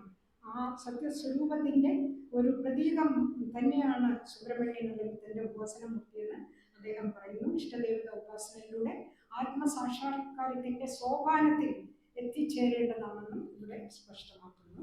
അപ്പോൾ കവിത്വ ഭംഗിയിലും ഇത് അത്യന്തം ശ്രദ്ധേയമായ ഒരു കാവ്യമാണ്. അവിടെയും സുകുമാർ അഴീക്കോടിൻ്റെ ഒരു അഭിപ്രായം കൂടെ പറഞ്ഞതെല്ലാം, കുബേരനും വർണ്ണനാചതുരനുമായ ഏത് കവിയെ കൊണ്ടും അവ തൻ്റേതാണെന്ന് പറയാൻ കൊതിപ്പിക്കുന്ന വരികളാണ് സുബ്രഹ്മണ്യ കീർത്തനമെന്ന കൃതിയിലൂടെ സുബ്രഹ്മണ്യ കീർത്തനം, ഷൺമുഖ ദശകം തുടങ്ങിയ കൃതികളെന്ന് സുകുമാർ അഴീക്കോട് പറയും. ഏതൊരു വർണ്ണന കുബേരനായ കവിയും ഇത് തൻ്റേതായിരുന്നെങ്കിലോ ഈ വരികൾ കണ്ട് ആഗ്രഹിക്കുന്നതാണ്.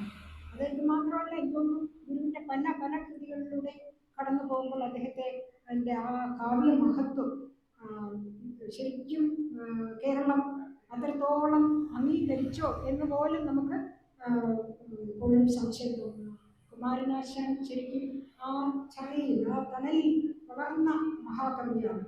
അതിനേക്കാൾ എത്രയോ ഉന്നതമായ പടിയിൽ നിൽക്കുന്ന ശബ്ദകുബേരനായ, അർത്ഥ ഗാംഭീര്യനായ, മതഗാംഭീര്യനായ വർണ്ണനാ ചാതുര്യത്തിൻ്റെ ഉത്തമ കോടിയിൽ നിൽക്കുന്ന ഒരു കവി സത്തമനാണ്, കവി പൂങ്കവനാണ് ശ്രീനാരായണ ഗുരു എന്ന് ഒരു സ്തോത്രകൃതിയായ സുബ്രഹ്മണ്യ കീർത്തനത്തിലൂടെ പോലും നമുക്ക് ഭക്തിയും യോഗവും തന്ത്രവും ശക്തയ ഭാവങ്ങളും ഇങ്ങനെ നാനാതരമായ ദർശന അദ്വൈതവും എല്ലാ ദർശന ഭാവങ്ങളും ഈ ഒരു സ്തോത്രകൃതിയിൽ പോലും സമന്വയിപ്പിക്കാൻ വളരെ പദചാതുരിയോടെ, അർത്ഥഗാംഭീര്യത്തോടെ, ഉത്കടമായ വിശുദ്ധതയോടെ ആ പരമാനന്ദമൂർത്തിയിൽ ലയിക്കുന്ന പരമാനന്ദ രസ അമൃതാകുന്ന അനുഭൂതി വിവരാൻ എന്നെ കൊണ്ടെത്തിക്കണേ എന്ന് ഏതൊരു ഉപാസകനും പാടി ഉപാസകനും അതിലോട്ട് വരട്ടെ എന്ന്. ആ അമൃതം നമുക്കറിയാം ശാരദാദേവിയുടെ പ്രഭുത്വം ആ പൂർണ്ണ രസ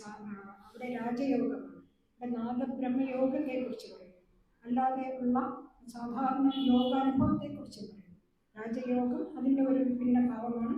അതിലൂടെയും എത്തിച്ചേരുന്നത് ആ ആനന്ദഘനമായ ആത്യന്തികമായ പരമാനന്ദമടലിൽ അമൃതത്തിലാണ് എന്ന് ശാരദയുടെ ഒരു കയ്യിൽ സൂക്ഷിച്ചിരിക്കുന്ന അമൃത കുംഭത്തിലൂടെ ആ പരമനായ അല്ലെങ്കിൽ പരമസാത്വികനായ യോഗാനുഭൂതിയുടെ ഉത്തുംഗ ശൃംഗത്തിലെത്തിയ ആ മഹാമുനി നമുക്ക് അറിയിച്ചു.